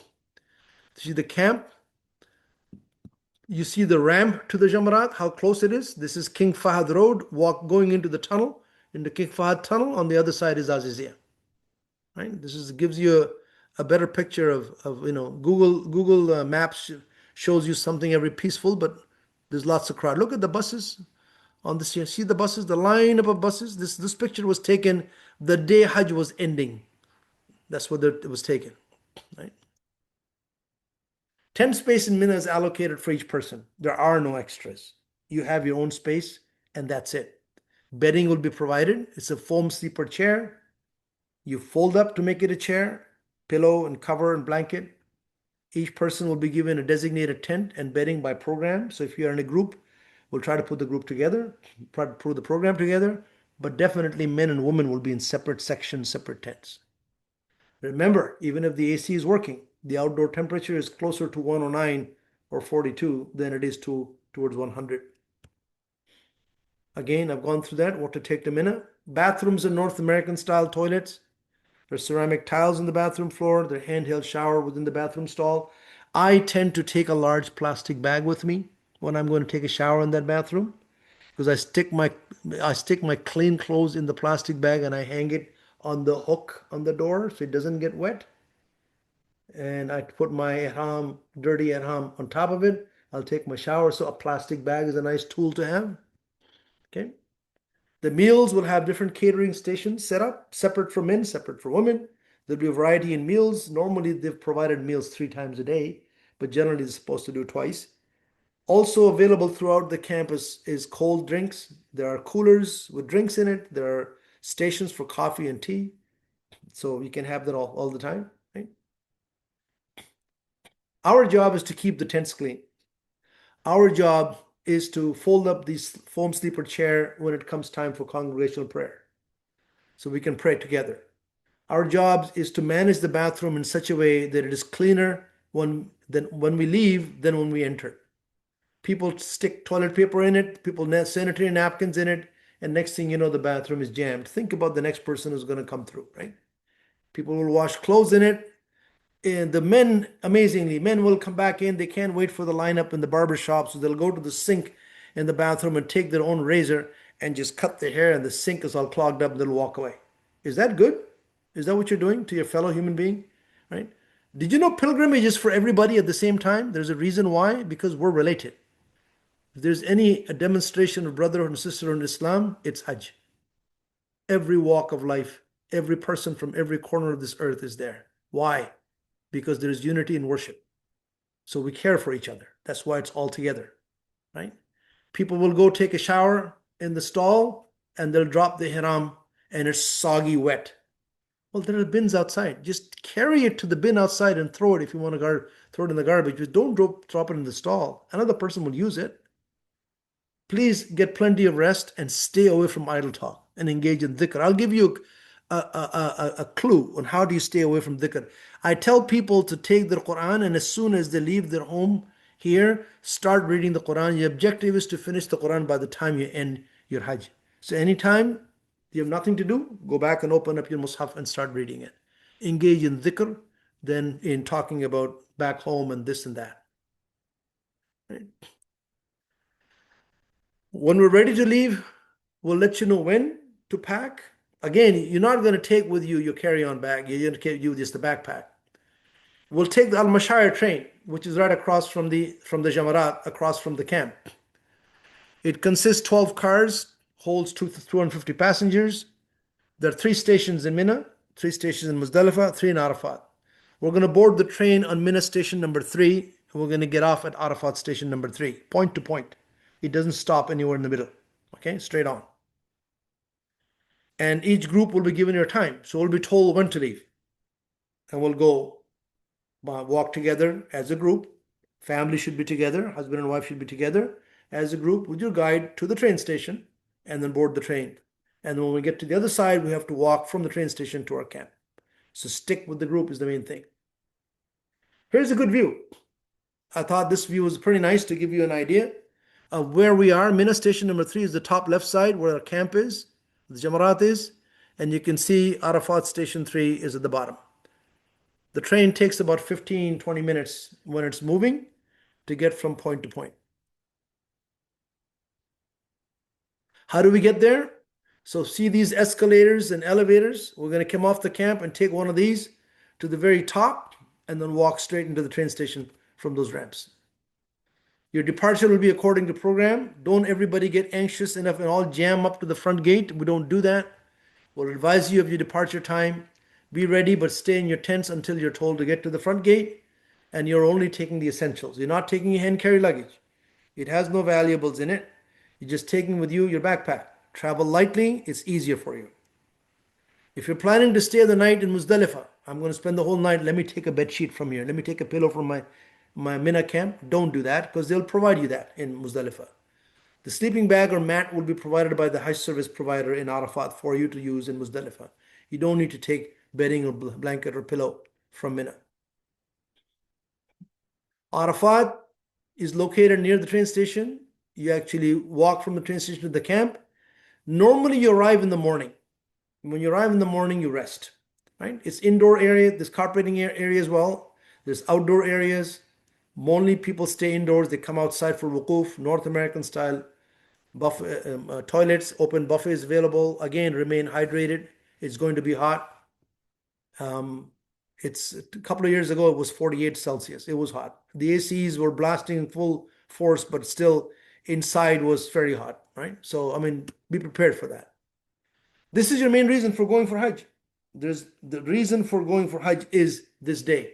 All you do is prepare for this day. And so you need to be fresh for this day. If you arrive at 8 o'clock in the morning, Wukuf didn't start till after Dhuhr. Go get your sleep for 2 hours. Sleep till 10, 10:30. Get up and go to the bathroom before anybody else goes, and then get ready. For what? Dhuhr and Asr prayers will be held in congregation, followed by the khutbah of Arafat. We will give you instruction. Almost every camp will have somebody leading the prayers and delivering the khutbah. After that, there'll be time for individual supplications. You can supplicate in your camp, you can supplicate outside.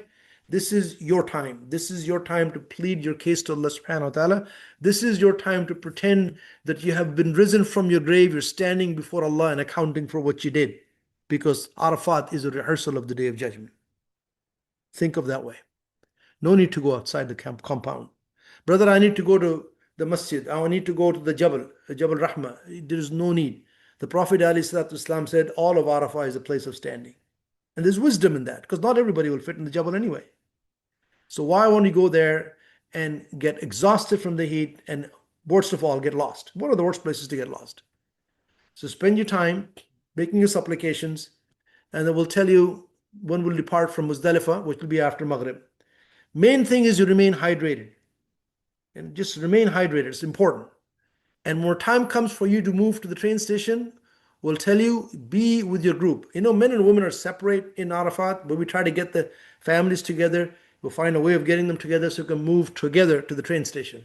Because this is where a day worth of standing before Allah, a day worth of heat, a day worth of exhaustion, dust, and now the journey is still tough ahead. Because, when you go to the train station from Arafat to get to the train station, expect long lines, especially in both those stations. Arafat to Muzdalifah, I've been standing in line for an hour just to get to the platform.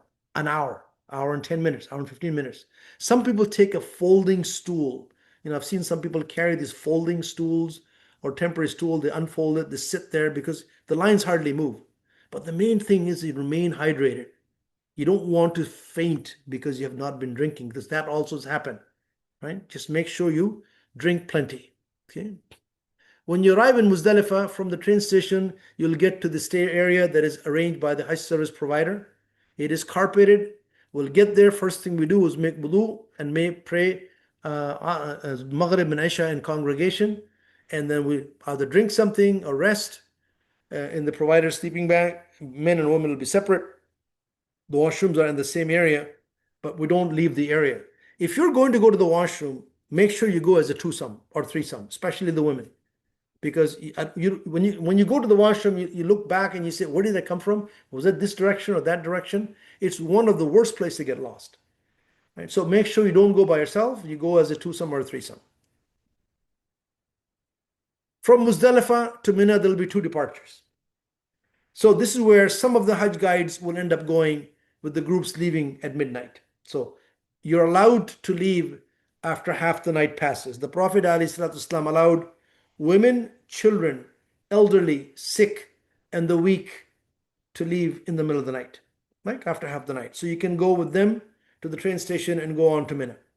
And the rest stayed till Fajr and they left after Fajr. So it's one of the two. What you don't want to do is you say, no, I'm going to stay till Fajr, and the group left for the middle of the night, and then an hour later says, I've changed my mind. Well, there's nobody else left to go. So either you go with the group that's leaving after midnight, or you stay till Fajr. There's no in between. When you return to Mina camp, I want you to take a look at this carefully. See, where you're coming from the train station, they actually make you go through the Jamarat. Jamarat al-Sughra, Wusta, and Kubra. That day, the pebbles that you picked in Muzdalifah, you're going to throw 7 pebbles in Jamarat al-Kubra. That's the day of Eid. You throw 7 pebbles only in the last Jamara. And this is so, so important. We'll remind you again. When you come out of that last Jamara, you're not going straight, you're not going left. You're not going straight, not going left, you're making a right turn. That ramp, you're going to the right side. You're going to the right side, and then you're going to take the escalator, which is also on the right side. The escalator is also on the right side. So come out of the Jamarat, make a right, go down the ramp, and make a right again, and you'll come downstairs to get to your camp. Okay? So this is a view of those circular buildings that you see, those buildings, those are the escalators. So you'll take those on this side, not the other side, and then you come down, because they enforce one way. Right? If you go the other side, you can't return. They'll make you walk straight. Right? For Tawaf al-Ifada, we'll provide you air-conditioned buses to use between Mina and Haram for Tawaf al-Ifada. But you don't have, the buses do not come right to the camp. The bus comes on the other side of the King Fahd tunnel. It's about 1.6 kilometers, 1.25 mile walk to get to the bus. For the shifting programs, we'll tell you what the tentative schedule is going to be. And we'll advise you of the timing, because you don't have a hotel. You're shifting. You've shifted out of the hotel in Mecca. You're now in Aziziyah. So we'll have to take you to a designated hotel in Mecca. That's the drop-off area. Go there, make wudu, go make a tawaf al-ifada, come back to the hotel, and that's where we'll pick you up and bring you back to Mina. Okay? For the non-shifting program, since they already retained their hotel room, they can go in the morning after they come back from Muzdalifah. They can go there to the hotel and they can remove their ihram there. They can take a shower there and they come back in the evening. Right? So you look at the schedule on the 10th of Dhul Hijjah. Mina to Mecca is in the morning after you return from Muzdalifah, and back to Mina by Maghrib time. And on the 11th of Dhul Hijjah, after midnight, Mina to Mecca, and return to Mina before Maghrib time. And you stay overnight. And on the 12th of Dhul Hijjah, you do Rami Jamarat, and your Hajj is over, and you go back to your hotel. Right? And you can do Tawaf al-Ifada anytime, because you're staying in your hotel in front of the Haram anyway. So we'll give you more instruction later on. Rami Jamarat can be crowded at times. Hajj guide will advise when it's best to go to the Jamarat. Never go individually, always go with a group so that somebody is with you all the time. Remain hydrated, take an umbrella and water bottle. And the way to go to the Jamarat is you take one of these escalators upstairs to whichever floor they've opened up, and you walk through. You're seeing the bottom side because ramp. You're not on the roof. You're in the top part. It'll be in the bottom part. And you go through each of the Jamarat, throw 7 stones, make dua, throw 7 stones. And the second one, make dua, throw 7 stones. And the third one, Jamrat al-Kubra, don't make dua, and you make a right turn and return back to your camp. At the end of Hajj, for those who are in shifting programs, they have to go back to Aziziyah. So they depart for Aziziyah after Rami Jamarat. And then from Aziziyah, they have 2 destinations. They're going to go home, coming back home to Jeddah airport. And I think there's one group that is transferring to the hotel in Mecca. They had not stayed in Mecca before Hajj. They're staying in Mecca after Hajj. So there are 2 types of groups. So if you're going to Jeddah airport, we will tell you when to perform Tawaf al-Wida based on your arrival time, your travel time. And then you'll depart from Aziziyah to Jeddah airport for your return flight from Saudi Arabia. And we'll advise you of the time for both Tawaf al-Wida and the departure to Jeddah airport. If you are going to be in a shifting program and now you're going to your hotel in Mecca because you didn't stay there before, there you will go on the 14th of Dhul Hijjah. We will advise you when to go on the 14th of Dhul Hijjah. You're not making tawaf al-wada because you're staying in Makkah for a few days, and then you take your belongings and board the bus. But I do want you to expect delay in checking in Makkah hotel, because on the 14th of Dhul Hijjah, the entire hotel empties and new guests come in. The entire hotel goes through the whole process. So housekeeping is very busy as such. So expect some delay, but we'll try to get you there so that you at least pray Maghrib and Isha in the Haram, and have your dinner in the hotel, in the Haram, in the hotel. Now, non-shifting programs, those who have their hotel already, they're already back in the hotel on the 12th of Dhul Hijjah after Mena and Jamarat. Then we will tell you when to perform Tawaf al-Wada prior to leaving Mecca. And then you go from your Mecca hotel to the airport based on your flight.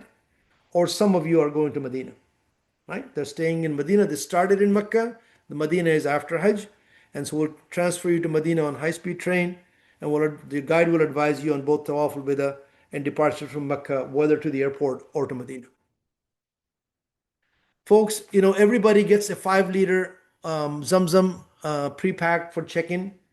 It's provided at the airport. It's not provided to you in the hotels in Mecca or Medina. It's provided at the airport. There is no charge for you to carry that extra piece to your first point of arrival, to your port of arrival. As such, you may be charged in your domestic flight if you're taking a domestic flight, but not to your return flight to your international port of arrival. And it's okay to actually carry that. And you should also be able to bring dates. Please do declare them at customs and let them know that it is packed, and they perfectly know what Zamzam and dates are. The last couple of slides that I want to share with you before I open it up, and that is reminders. This is important for me. And I think I want you to understand where we are with respect to Hajj. How far away is Hajj? You might say, about a month and a half.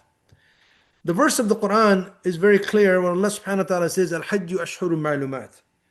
Right? Commitment to pilgrimage is made in appointed months. We are already in the month of Hajj. The months of Hajj are the months of Shawwal and Zulqa'dah and then Zulhijjah. These is what Quran is referring to. The months of Hajj is well known. And whoever commits to performing pilgrimage, let him stay away from intimate relations, foul language, and arguments during pilgrimage. Nobody wants to do any of those things during pilgrimage, but we're still being warned by Allah subhanahu wa ta'ala because you're likely to fall into one of them. Think about it. Nobody wants to do it, but you're likely to fall into one of them. And Allah subhanahu wa ta'ala says, وَمَا تَفْعَلُوا مِنْ خَيْرٍ يَعْلَمْهُ اللَّهُ. He's not defining what khair is. Whatever good you do, Allah is aware. Whether you help this person cross the street, whether you help somebody's luggage, you're picking it up, because we're doing Hajj together. It is not your Hajj. It is not my Hajj. It is our Hajj. Collectively, this ummah is called upon to perform pilgrimage all at the same time, all moving at the same time. 120,000 plus went and performed pilgrimage with the Prophet ﷺ. Do you think they had some jostling when they were doing tawaf? Yes, they did. So there is no such thing as I'm going to perform, I'm just going to be concentrating on my own. You are related to each other. When the iqamah is called in the haram, you just fill the gap. You don't say the person next to you, can I relate to him? Can I speak to him? Does he speak my language? Does he come from my country? Does he share my culture? You just fill the gap. The person you can't probably speak with probably comes from a different language, but you fill the gap and you show unity in worshiping the one and only one Creator. We bow together. We make sujood together. We cry together. We make dua together. We all have the same objective of Hajj being acceptable by Allah subhanahu wa ta'ala. Even though we can't even communicate with the person to the right or to the left, because that's the presentation of brotherhood as a single ummah, and that's why we're there together. Whatever good you do, so whatever you do, at least smile at your brother, shake hands with him. And Allah subhanahu wa ta'ala reminds you, وَتَزَوَّدُوا. If you wish to take provision for the journey, take what you need, prepare for it. All the stuff we talked about just now, all the checklists that I sent with you, all the things you should consider, prepare for it. Allah is saying that. But He says, فَإِنَّ خَيْرَ زَادِ التَّقْوَى. But the best provision is righteousness. This taqwa is what you carry with you. This taqwa that you actually nourished, that you actually enhanced That was the purpose of Ramadan. يا أيها الذين آمنوا كتب عليكم الصيام كما كتب على الذين من قبلكم لعلكم تتقون. O you who believe, fasting has been written for you as it has been written for those before you. So perchance you may gain taqwa. This taqwa that you enhance, that closeness to Allah subhanahu wa ta'ala, is what's going to save you. That's what's required. That's going to prevent you from falling into foul language or arguments. He's reminding you, best thing you take with you is not the provision, is being conscious of Allah subhanahu wa ta'ala, is being the righteousness. And it reminds you again, wattaquni, be mindful of me, ya ulil albab. Be conscious of me, O you who understand. This is the ayah of Hajj. So you're already in the month of Hajj. Hajj has already started. It doesn't start when you get on the plane. So start thinking in those terms. I want to remind you again that we're going to go at the invitation to Allah subhanahu wa ta'ala to his house. But we're rehearsing the day of judgment. But on the day of judgment, Allah subhanahu wa ta'ala says about the day of judgment, He says, يَوْمَ لَا يَنْفَعُ مَالُ وَلَا بَنُونَ. This is the day when you will not be able to benefit from the wealth from your children. Except إِلَّا مَنْ أَتَى اللَّهَ بِقَلْبٍ, except for the one who comes to Allah with a what? A sound heart. Brothers and sisters, we can do what we want to prepare you for this journey, but you need to actually work on your heart. You need to actually work in making that heart sound. May you to actually work in presenting yourself with a clean heart to Allah subhanahu wa ta'ala. That's what He's looking for when you go there. And He specifically mentions it about the sacrifice, the animal sacrifice that we make. This is from Surah Al-Hajj. He says their meat will not reach Allah nor their blood, but what reaches Him is piety from you. وَلَكِنْ يَنَالُهُ التَّقْوَى مِنْكُمْ. From you, taqwa from minkum. This taqwa that we nourished in Ramadan, we have to carry it all the way through to Hajj. That is the honor bestowed by Allah subhanahu wa ta'ala, that He's calling you His guest. Right? So let bygones be bygones. You're going to stand there and say, oh, my Lord, forgive me. You can't forgive your brother or sister that you haven't been speaking to for 20 years? No, make amends. Make amends. Oh, but he will never forgive me. That's not your job. You have to be sincere in approaching it. Repair the relationship. Make amends where you have wronged somebody else. Seek their forgiveness. Seek blessings from your parents that you're going for Hajj. Seek their permission. This is all part of purifying your heart, all part of removing the rust from your heart. So don't carry any malice with you. That is what Allah is looking for when you go there. That is why there is no prescribed dua for tawaf. It is whatever you want to ask Him, in any language you want to ask Him, but it must be sincerely from your heart. And this is the journey you're in. And the reward of this is phenomenal. That you return home sinless, or Hajj Mabrur, the reward is no less than Jannah, or your name is written as among the inhabitants of Jannah. What are you prepared to do for that? What sacrifice are you prepared to make to come back in that state, that I am sinless and Allah has written me down as a inhabitant of Jannah? Think for a moment. That is your goal. That is your target. That is your objective. The rest of the stuff is just distraction. So be conscious of Allah subhanahu wa ta'ala is the message. And with that, I will close, and I hope that this presentation, even though it took a while, it was thorough enough. We will get to the specific itineraries of the programs, the Seerah and Ikram al-Dib. We'll get into the specific itineraries in the next sessions we'll have, separate for the itineraries. We'll even separate further between a 14-day itinerary and a 10-day itinerary. Well, that'll be later, but this should be enough to give you a good idea what the general logistics look like. And with that, I will actually open up. Okay, where are we? Open up the Q&A.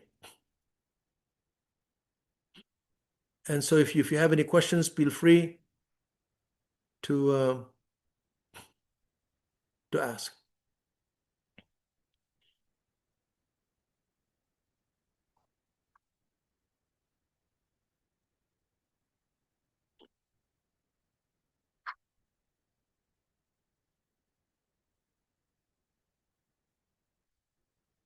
Okay, Brother Bassam, you ask, if our ihram gets dirty or needs to be replaced, will there be options to do so in Mena and Arafat and Muzdalifah? No, there will not be any extra ihrams in Mena and Arafat and Muzdalifah. Number one. Number two, I want you to think of the definition of dirty, not from a North American style, but the definition of dirty as it would stand. So we tend to think that if it got some dust on it, it becomes dirty. I had already mentioned to you that the Prophet ﷺ assumed the state of Ihram on the 24th of Dhul Qa'dah in Medina. And he rode his camel and he walked. It took him 9 days to get to Mecca. You think he took a shower every day? You took his changes ihram. Dust does not make it dirty. Dust actually is purifying. As a matter of fact, when you don't have any water for wudu, what do you use for tayammum? Dust. So if it's dirty in the sense of that it looks dirty because it has dust on it, it is not dirty. It is bringing you humbleness and humility that you are who you are in the presence of Allah subhanahu wa ta'ala. But if it is soil, if it has impurity on it, yes, then it becomes dirty. And what you do is you simply wash it. Just wash it. Just wash it thoroughly, and that's good enough, and it'll dry, and it'll be good enough. Because there'll be no replacement in Mena and Arafat and Muzdalifah unless you carry an extra one with you. It will be a burden to carry an extra ihram.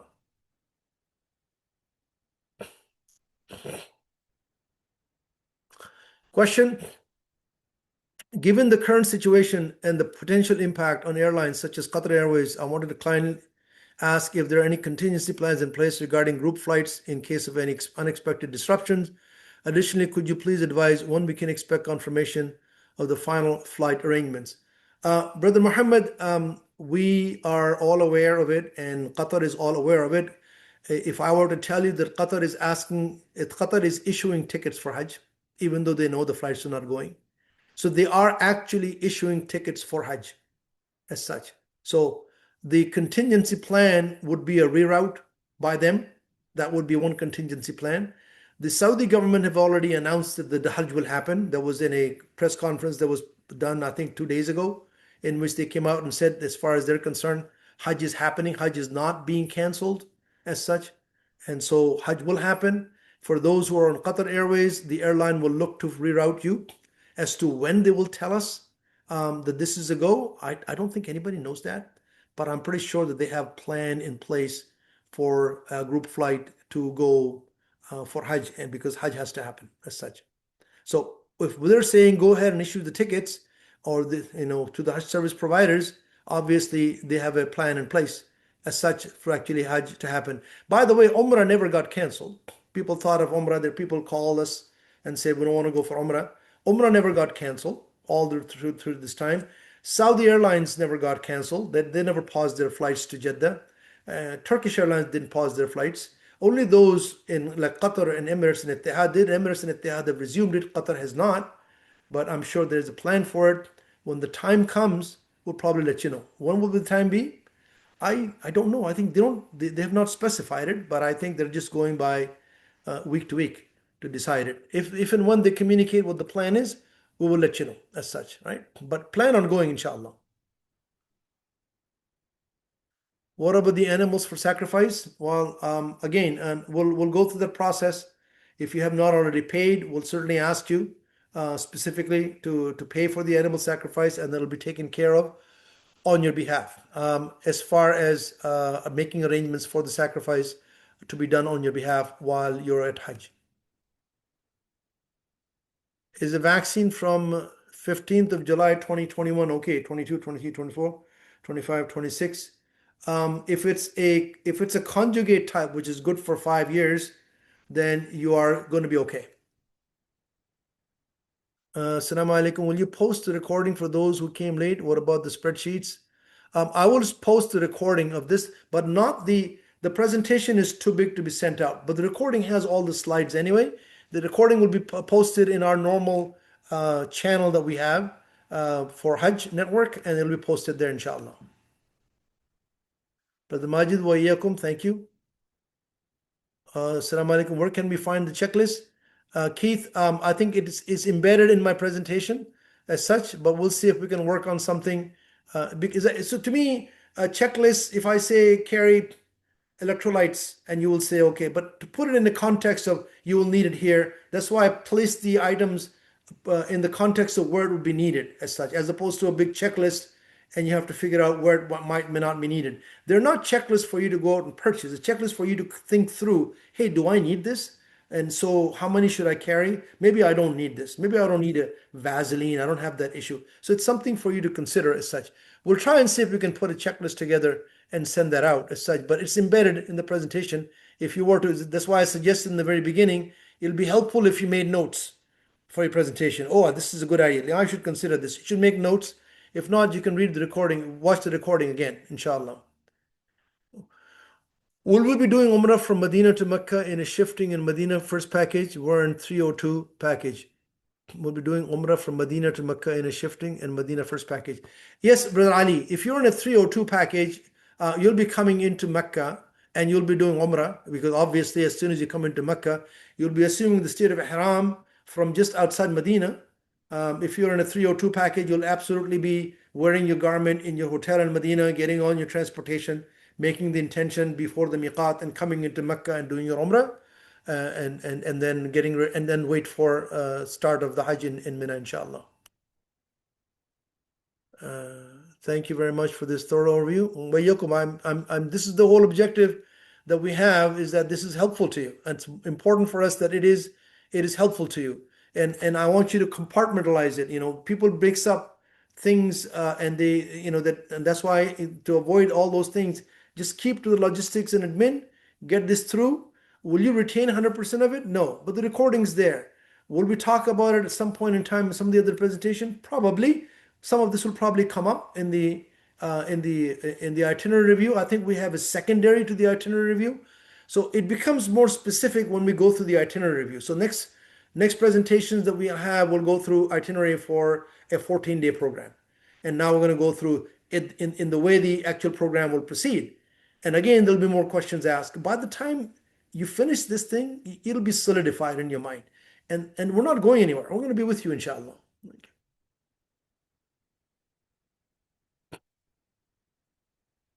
I will arrive in Medina at 3 a.m. Do I need to wait till 5 p.m. for the room? Again, Brother Rashidul Hassan, I would like to say technically no. If you're arriving at 3 a.m., the room should be ready for the night before, but I have to look at the specifics that you have. And this is not the place for the specifics. I think you need to be able to have a conversation with the service provider or a contact given to you to be able to get more information. But 3 a.m. the room should already be done. If you booked through the group flight that is provided in Nusuk, it should be done. Salam. If we are in Medina first, we're staying in the same Ihram for Umrah and straight to Hajj. Sabah, you're asking me if you're in Medina first, are you staying in the Ihram for Umrah and straight to Hajj? So I'm going to assume that you're coming in to Mecca on the 7th of Dhul Hijjah, right? If that's the case, and the Mina starts on the 8th of Dhul Hijjah. So again, we're getting into a bit of the manasik of Hajj. You have a choice. You have a choice of saying, I'm going to perform Umrah but not remove myself from Ihram, stay in Ihram and go straight next day to Mina in the Ihram. That's called Hajj Qiran. That's the type of Hajj that is in the single Ihram, Umrah and Hajj. Then there is Hajj Tamattu, which is what people prefer. Even though I'm coming on the 7th, I will perform your Umrah and I'll come out of Ihram. Right? I'll cut my hair because I have to shave my head again, so I'm going to just have it cut, buzz cut. And I'm setting aside my Ihram. Less than 24 hours, I'm making ghusl and putting on the Ihram again, and this time I'm making the intention for Hajj, and I'm going to go for Hajj in the second Ihram, and then at the end of Hajj, I will shave my head.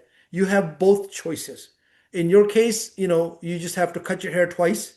The woman only cut a little bit of hair, one for Umrah, one for Hajj. If you're doing two Ihrams, which is Hajj Tamattu, even though you are without Ihram just for a short period of time, if that's what you prefer. If you want to stay in Ihram for the whole duration, you can do that as well. Both of them are possible. Again, you don't have to make that decision now. So now you know these two possibilities exist. As you go through time and you attend other sessions, this will solidify in your mind as to what to do. And you can make a decision when you're in Medina as to which type to do. Brother Khandoka, Assalamu alaikum wa rahmatullah. If you could show the picture of the hotels and other areas, as it wasn't showing during the presentation. It wasn't showing. But Arif, was the map showing up in the presentation? Yes, I was able to see it, no problem. Oh, okay. Okay, Brother Khandokar, I'll probably end up showing it at the end and and in the Q&A, inshallah. Okay. When will receive the air tickets? I think it is being issued now. I'm sure that there's some administrative aspects of validating it and recording it, and you will start to see it. Could be as early as next week. We'll let you know, inshallah.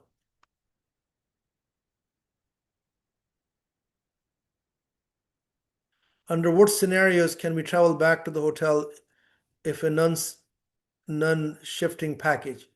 For example, emergencies. But the Sami, normally the group will leave Mina to get to the bus, to cross the tunnel, get to the bus, to get to the hotel. If it happens to be an emergency in between, or somebody is not well and they're going to stay in the hotel, that decision is made at that time.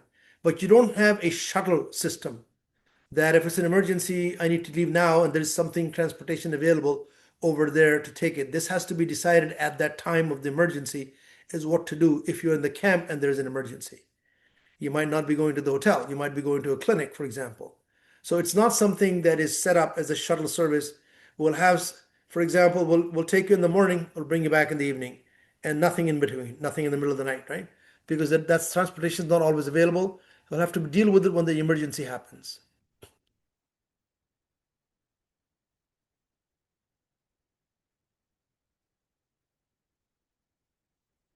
Saimur Rahman, your question is so good. For those of us who are non-shifting, do you suggest that we leave our valuables such as passport, cash at the quad room, hotel room, or would we have to need to have it in Mina? There is no need for you to bring any valuables to Mina. Very simple. Passport or otherwise. Okay. If you're in a quad room and there's a safety deposit box in the room, there's 4 of you, share the safety deposit box. Share the code and share the safety deposit box. That is so much better because you know them. You'll know them by that time, right? So they are part of the group that are performing Hajj. It's okay to actually share the safety deposit box than to bring any such thing into Mina.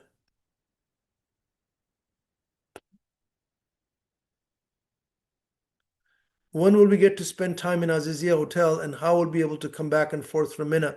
Rifat, as I mentioned in my slide, if you're staying in Azizia and you're thinking of going back and forth, it all depends on what's available.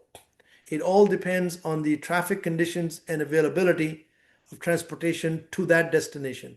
Availability of the hotels in Mecca is different because they're all clustered in one place. But availability in different neighborhoods, because of road closures, they may or may not be available, will have to be decided. It's not something that we know now. We'll know when we get closer to the manasik as to what that would look like.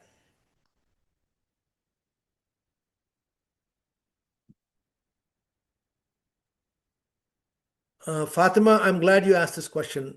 I have an 8-hour layover in Qatar between Chicago and Medina. Should I check my luggage and manually check into Qatar to arrive in Medina? Sister Fatima, if you're taking Qatar Airways from Chicago, doesn't matter what the layover is in Doha. What mattered was when you're changing airlines. The example I gave you was somebody taking a domestic flight, a local flight, and then taking an international flight, right? The international flight, once you check your luggage in United States, in your case, Chicago, in Qatar Airways, it'll be all the way through to Medina. It will not be that you will not get a chance to claim your luggage in Doha and check it in. Right? So it'll be all the way through to Medina. It is only, let's say, if you're going to Chicago on a domestic flight and then taking the Qatar, that domestic flight, the luggage should be claimed in Chicago. I hope it makes sense. If it's international port of departure, in that flight, all the way through the Saudi Arabia. You have a 20-hour layover flight at Abu Dhabi. Will they provide me a hotel and do I have to get a visa for Abu Dhabi for my layover? Shahzad, if this is part of the group flight that you picked from Nusuk, they will actually provide the accommodation for you as such. And depending on what your passport is, in terms of US passport, Canadian passport, UK passport, many of them have visa upon arrival. So we'll have to take a look at that to be able to tell you what type of visa you would need because the hotel is likely going to be outside.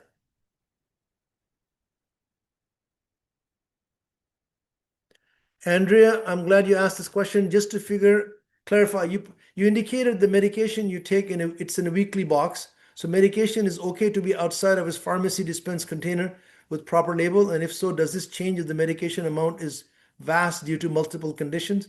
Andre, I've not had any issues with taking a pill box, but I do tell people that if they're taking something that looks or smells or is a narcotic, that I would actually take my pill box with the label on it for narcotics. But typical cholesterol medication, thyroid medication, blood pressure medication, I just take it as in the pill box. I don't take it in my prescription. And as far as substantial medicine is concerned, yes, whatever medicine you're prescribed, if you're prescribed, yeah, you can do that. If you want to feel safe, you can go to your doctor and have him write a letter saying these are the medications that's been prescribed, and that should be sufficient in regardless of how you carry it. How can we ask for the exit chair on the airplane? Well, Karima, I think when the tickets are issued, you can call them and see if they can. You have to probably pay for it, that you want an exit row seat. And again, exit row seat is for those who are healthy enough to operate the exit in case of emergency and see what the airline has to say. It cannot be done before the ticket is issued, right? How far is the Jabal from the camp in Arafat? But the Tariq, I would say it all depends. It's not a close walking distance. It is not a close walking distance, but it is something that we strongly discourage people to go to. I don't know whether the camp will be in the same place this year as it was last year. So that also depends. But you know what? These days you have Google Maps, right? You can always check the map when you get there. But I would strongly discourage because the streets don't have labels on it, and it's going to be all outside in the sun. So again, you can go there and we'll find out. Right now, we can't tell because we don't know what the designated area is for the service provider to have their camp set up this year. During Mina stay, if I have none shifting, can I come back to Makkah hotel? How many days? But the Suhail I went through in a slide. On the 10th of Zulhijjah, when you come back from Muzdalifah, you go to Mina and you return back the same evening. Then after half the night has gone back, you go back to the hotel and you come back the next afternoon and then you stay overnight. So 10th, 11th. 11th night, you're staying overnight. 12th, you throw the Rami Jamarat and you return back. These are Zulhijjah dates, right? So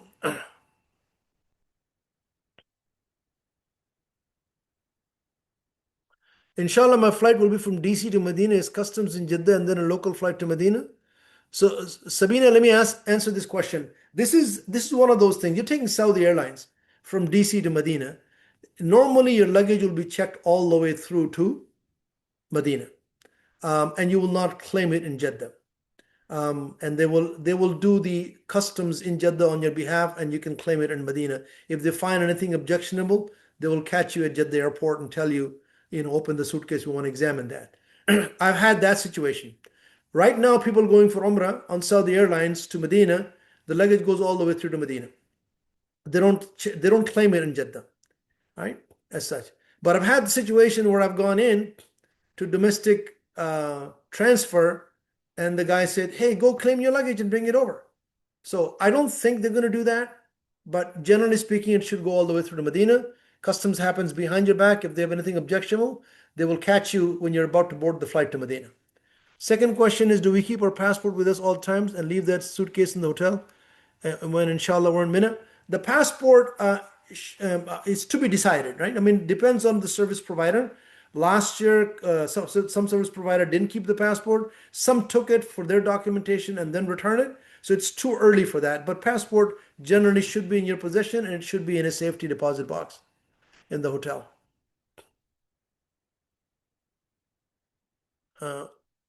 I'm going to skip, Sister Ala, your question about lipstick allowed or has to be unscented. Leave that for the fiqh session, please.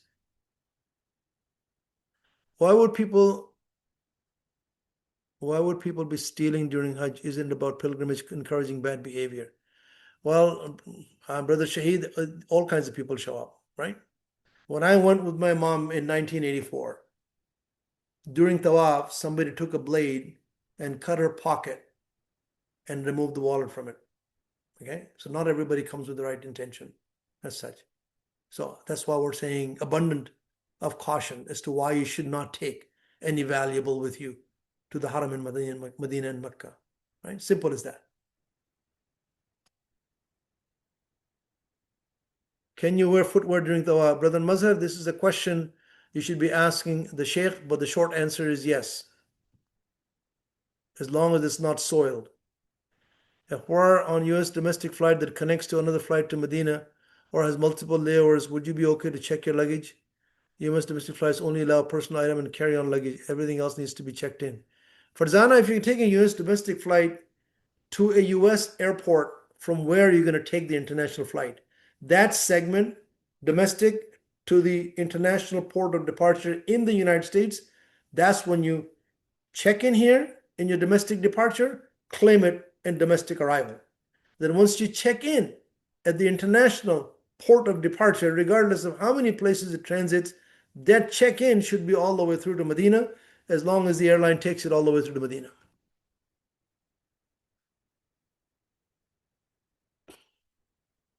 We will have Aldana Hotel and shifting package. We'll be able to access the hotel room in a minute to take showers or for the ladies in the hotel room. Brother Faisal, again, Aldana is straight out from the Jamarat. It depends. Some people will say, I'm not waiting for your transportation. I understand transportation is subject to government making it available and traffic condition, but I'm going to walk. Well, if you want to walk there, you can walk there. There's nothing wrong with that. It's like the room is yours, the room is available. So if you're going to be in shifting package and staying in Aldana, it will be available. As for those who are saying, can you provide transportation? This is the part that we cannot answer at this time. It'll be closer to the manasik. We'll be able to tell you that, but the room is yours to access. Can you please repeat the Ihram answer? The Ihram answer is that if your Ihram has dust on it, it is not dirty. But if it is soiled, it fell in the bathroom, pick up that piece and wash it. Wash it thoroughly, right? And you should be good to actually use the same Ihram. But if you're not comfortable, you want to carry a second Ihram, it's a burden you're carrying. I used to say, you want to punish yourself, take more luggage with you. That's your punishment. Right? So.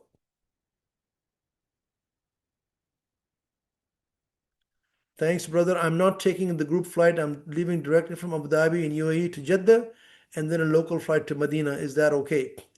But Rashid, if you're taking a custom flight from Abu Dhabi to Jeddah and then you're taking a local flight from Jeddah to Medina, then at the check-in counter in Abu Dhabi, you will find out whether your luggage is going all the way through to Medina. If it's Saudi airline, most likely. If it is not non-Saudi airlines, you probably have to claim it and go through customs and then check in through Saudi Airlines. Okay. What is the protocol for illness, sickness, travel insurance? May Allah subhanahu wa ta'ala protect and preserve our health and strength, but just for awareness, unless we will be covering this at a later session. There will be a session on how to prevent yourself from illness. It'll be medical webinar per se. But if you want to take travel insurance, there's nothing wrong with it. You can go ahead and get a quotation for what travel insurance looks like for trip interruption, for trip cancellation, etc. If you want to do that, nothing wrong with it.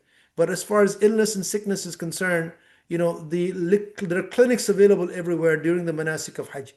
If somebody's sick and not well, they can go to the clinic, expect long lineups where there'll be doctors, like an emergency triage, quickly diagnose what the issue is and give you the medicine per se, as such. And so that's available during the manasik itself.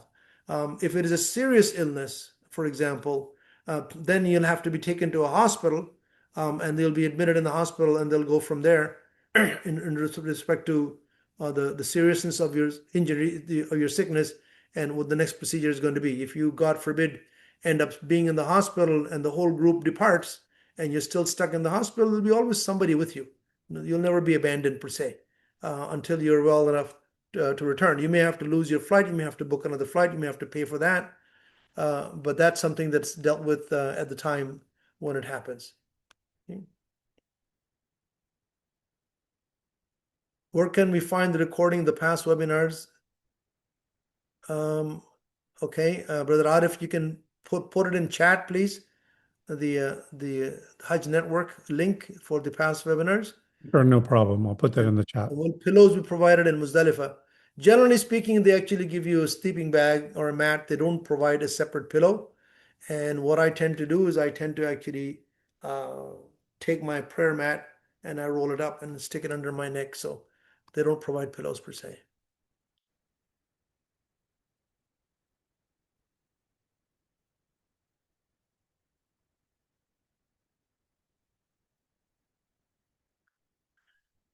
You mentioned men and women separated in Azizia Hotel, but our package hotel chosen triple for purpose of the family staying together. Ikram confirmed they'll be staying together. This is conflicting. So typically when people are in a shifting package, they have hotel in Medina, they have hotel in Mecca, and that's where the triple will be applied. But when you go to the shifting package in Azizia, then all of those accommodation are based on quad occupancy, and so it'll be gender separated quad occupancy. As far as Adai is concerned, we'll let you know about the arrangements for Adai, and if you have not paid for it, for example, that whether we can actually have that paid for and arranged, we'll actually let you know, inshallah. Sorry to interrupt you, Azhar. On the chat, I only have the option to send chats to hosts and panelists, not to the entire group. No, you should be able to change it. No, not a co-host. I'm just a panelist, so I don't have access to change the settings. But I can send it to you and you can post it if you like. Yeah, I'm surprised.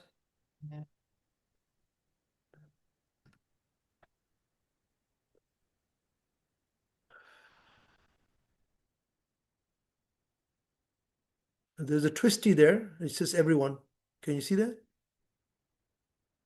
Where it says two, there's a twisty there.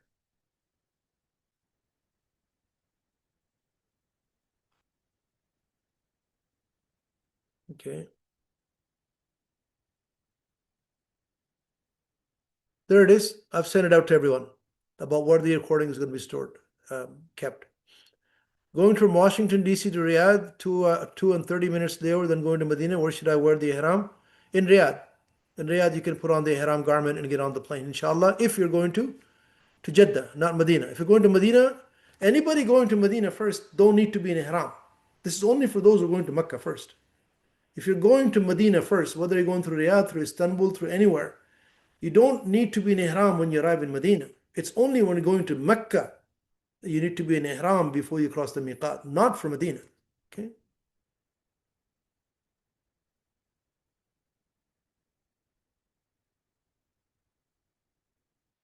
Can you please recap again on the main luggage suitcase for shifting setup during check-in and check-out?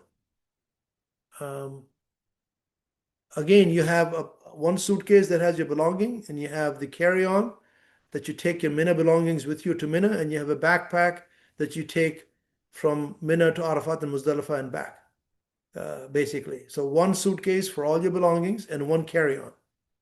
When you are ready to leave in a shifting from your hotel, then your suitcase will be kept in storage, right? Because you're going to go to your shifting probably one day before Hajj begins.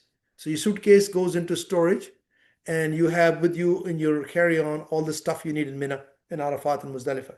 And next day you leave for Mina and and then you come back at the end of Hajj.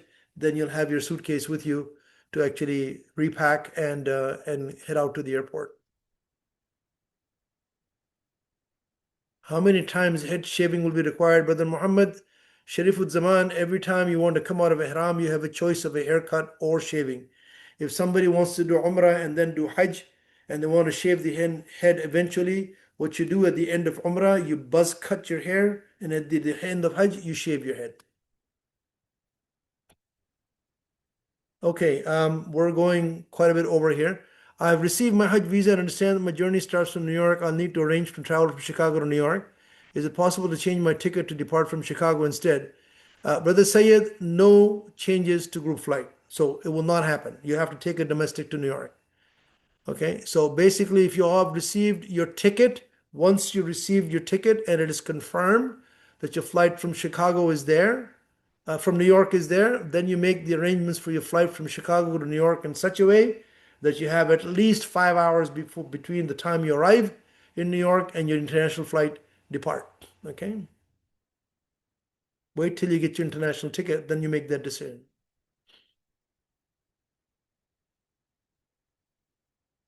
Irfan, you're asking me the question, once you enter Ihram while traveling from Medina to Makkah, do we remain in the same Ihram until Hajj is completed? Not necessarily. And again, this is a question you should be asking the Sheikh. I've already covered the two types of Hajj, and just please ask that question to the Sheikh, inshallah.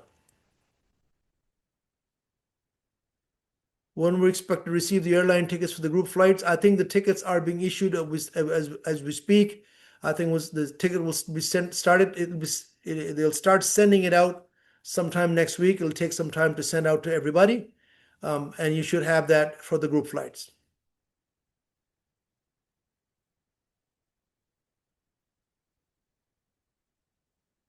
Is Al Amarat is the same as Emirates airline? My airline name, such as flight number, starts with EK. EK is Emirates, yes.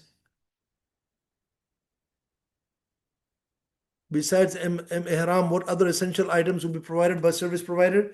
Good question, Brother Khandukar. Each service provider is letting us know what they're going to provide. We don't have the entire list, but once we get that and it's firmed up, we will actually let you know so that you can pack accordingly. If they're providing a prayer mat, should you take a prayer mat?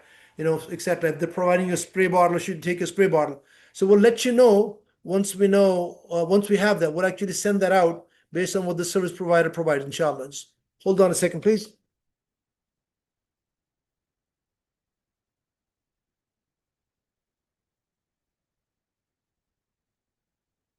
Sorry about that. My Dhuhr azan went off. I had to mute it. I have Ikram 305. I'm understanding the group will be led by Sheikh Abu Isha, but they will be in Maisam camp. But I selected Majar Alkabsh. Need guidance. How will be supported? If you are going to be in this webinar is all about Majar Alkabsh. Okay, so if you are in Majar Alkabsh, this is the right webinar for you. If you are in Maisam, the webinar is tomorrow. Okay.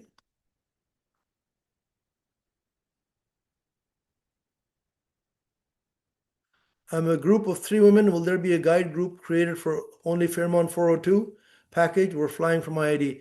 Sister Asia, individual groups based on the package will be created.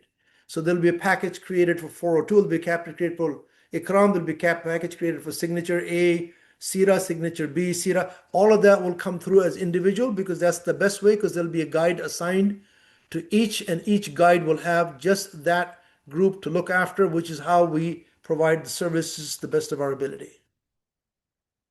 Okay, I'm going to, it's been 2 hours and 22 minutes. I'm going to try and bring this to an end if I can, because I know the questions will not end. I think the last thing I had to do is share the pictures of the hotel that somebody had asked for. I had my meningococcal polysaccharide on October 2022. It's good for 3 years. Polysaccharide is good for 3 years. So 2022, third, fourth, fifth, that would have expired. Your meningococcal would have expired based on the requirement from the Saudi consulate. Okay.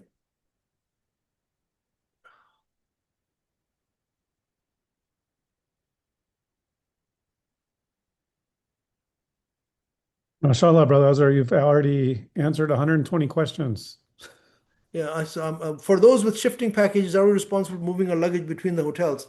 No, if you cooperate with us, when we move your luggage, we ask you to have your luggage available outside your room door at a specific time. You cooperate with us, we actually handle moving the luggage. And as I said, if you're in a shifting package going from Makkah Hotel to Azizia Hotel, and one day before Manasik starts, that luggage will not be available to you in your shifting hotel.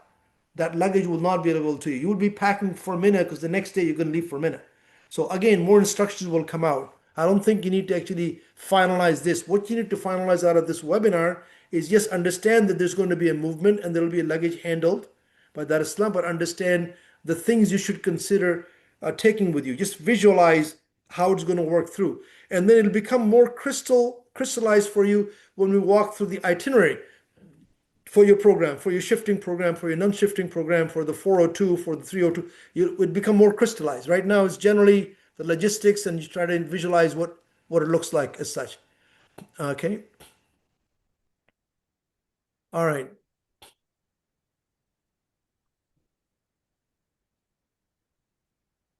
Is the group flight to Jordan okay, or another airline will take over?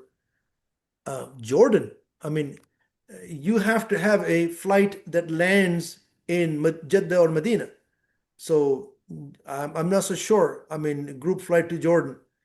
We don't have group flights to Jordan. We have a group flight um, all the way through to Saudi Arabia. So I'm not so sure that I understand your question. If you have a group flight that you booked on Nusuk along with your package, then that group flight will take you all the way to Saudi Arabia. I'm going to stop here now. And I'm going to, the questions will continue. We have too many other open questions. And we have many other additional sessions coming up Yeah. to answer questions as well. Yes. What I'm going to do is I'm going to go back to my sharing because I had promised the person to, where did it go? That I will share the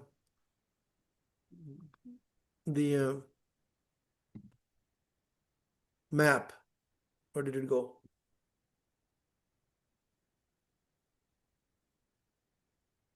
Okay. Why did it close the window on me?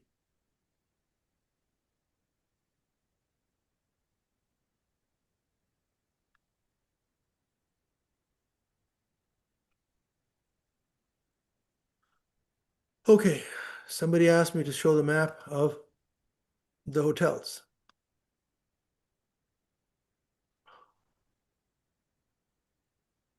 All right. These are the hotels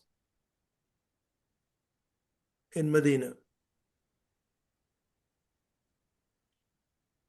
Right? Somebody asked to see where the hotels were with respect to Medina. So these are all the hotels depending on which package you're in. Some are essentials are in Bosphorus, for example.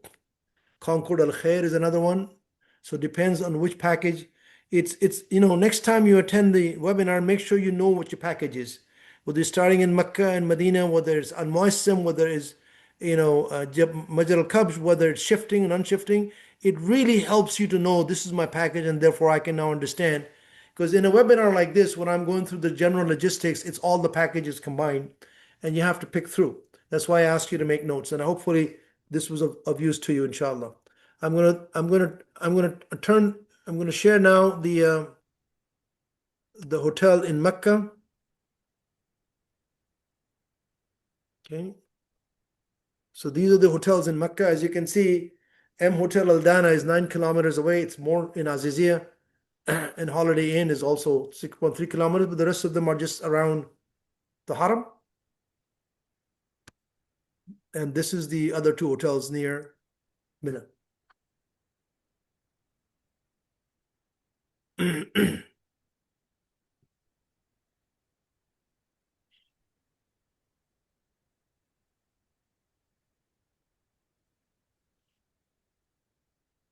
Yeah, M Hotel Al Dana is walkable. That's not a problem. Probably 2 kilometers away. And that's the end of the presentation. Brothers and sisters, I hope this is of value to you and this is useful to you.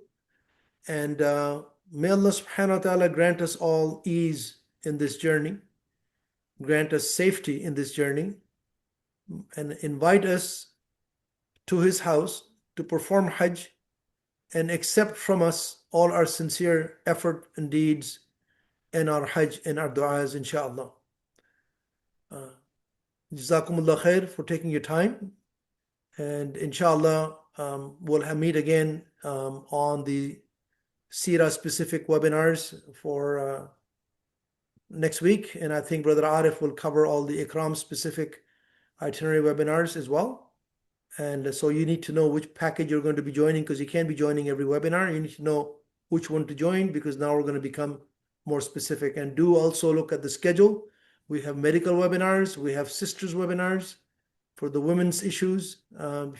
Make sure you register and attend and plan to attend those. But the recording for all of that will be in the Hajj Network on Linktree, inshallah.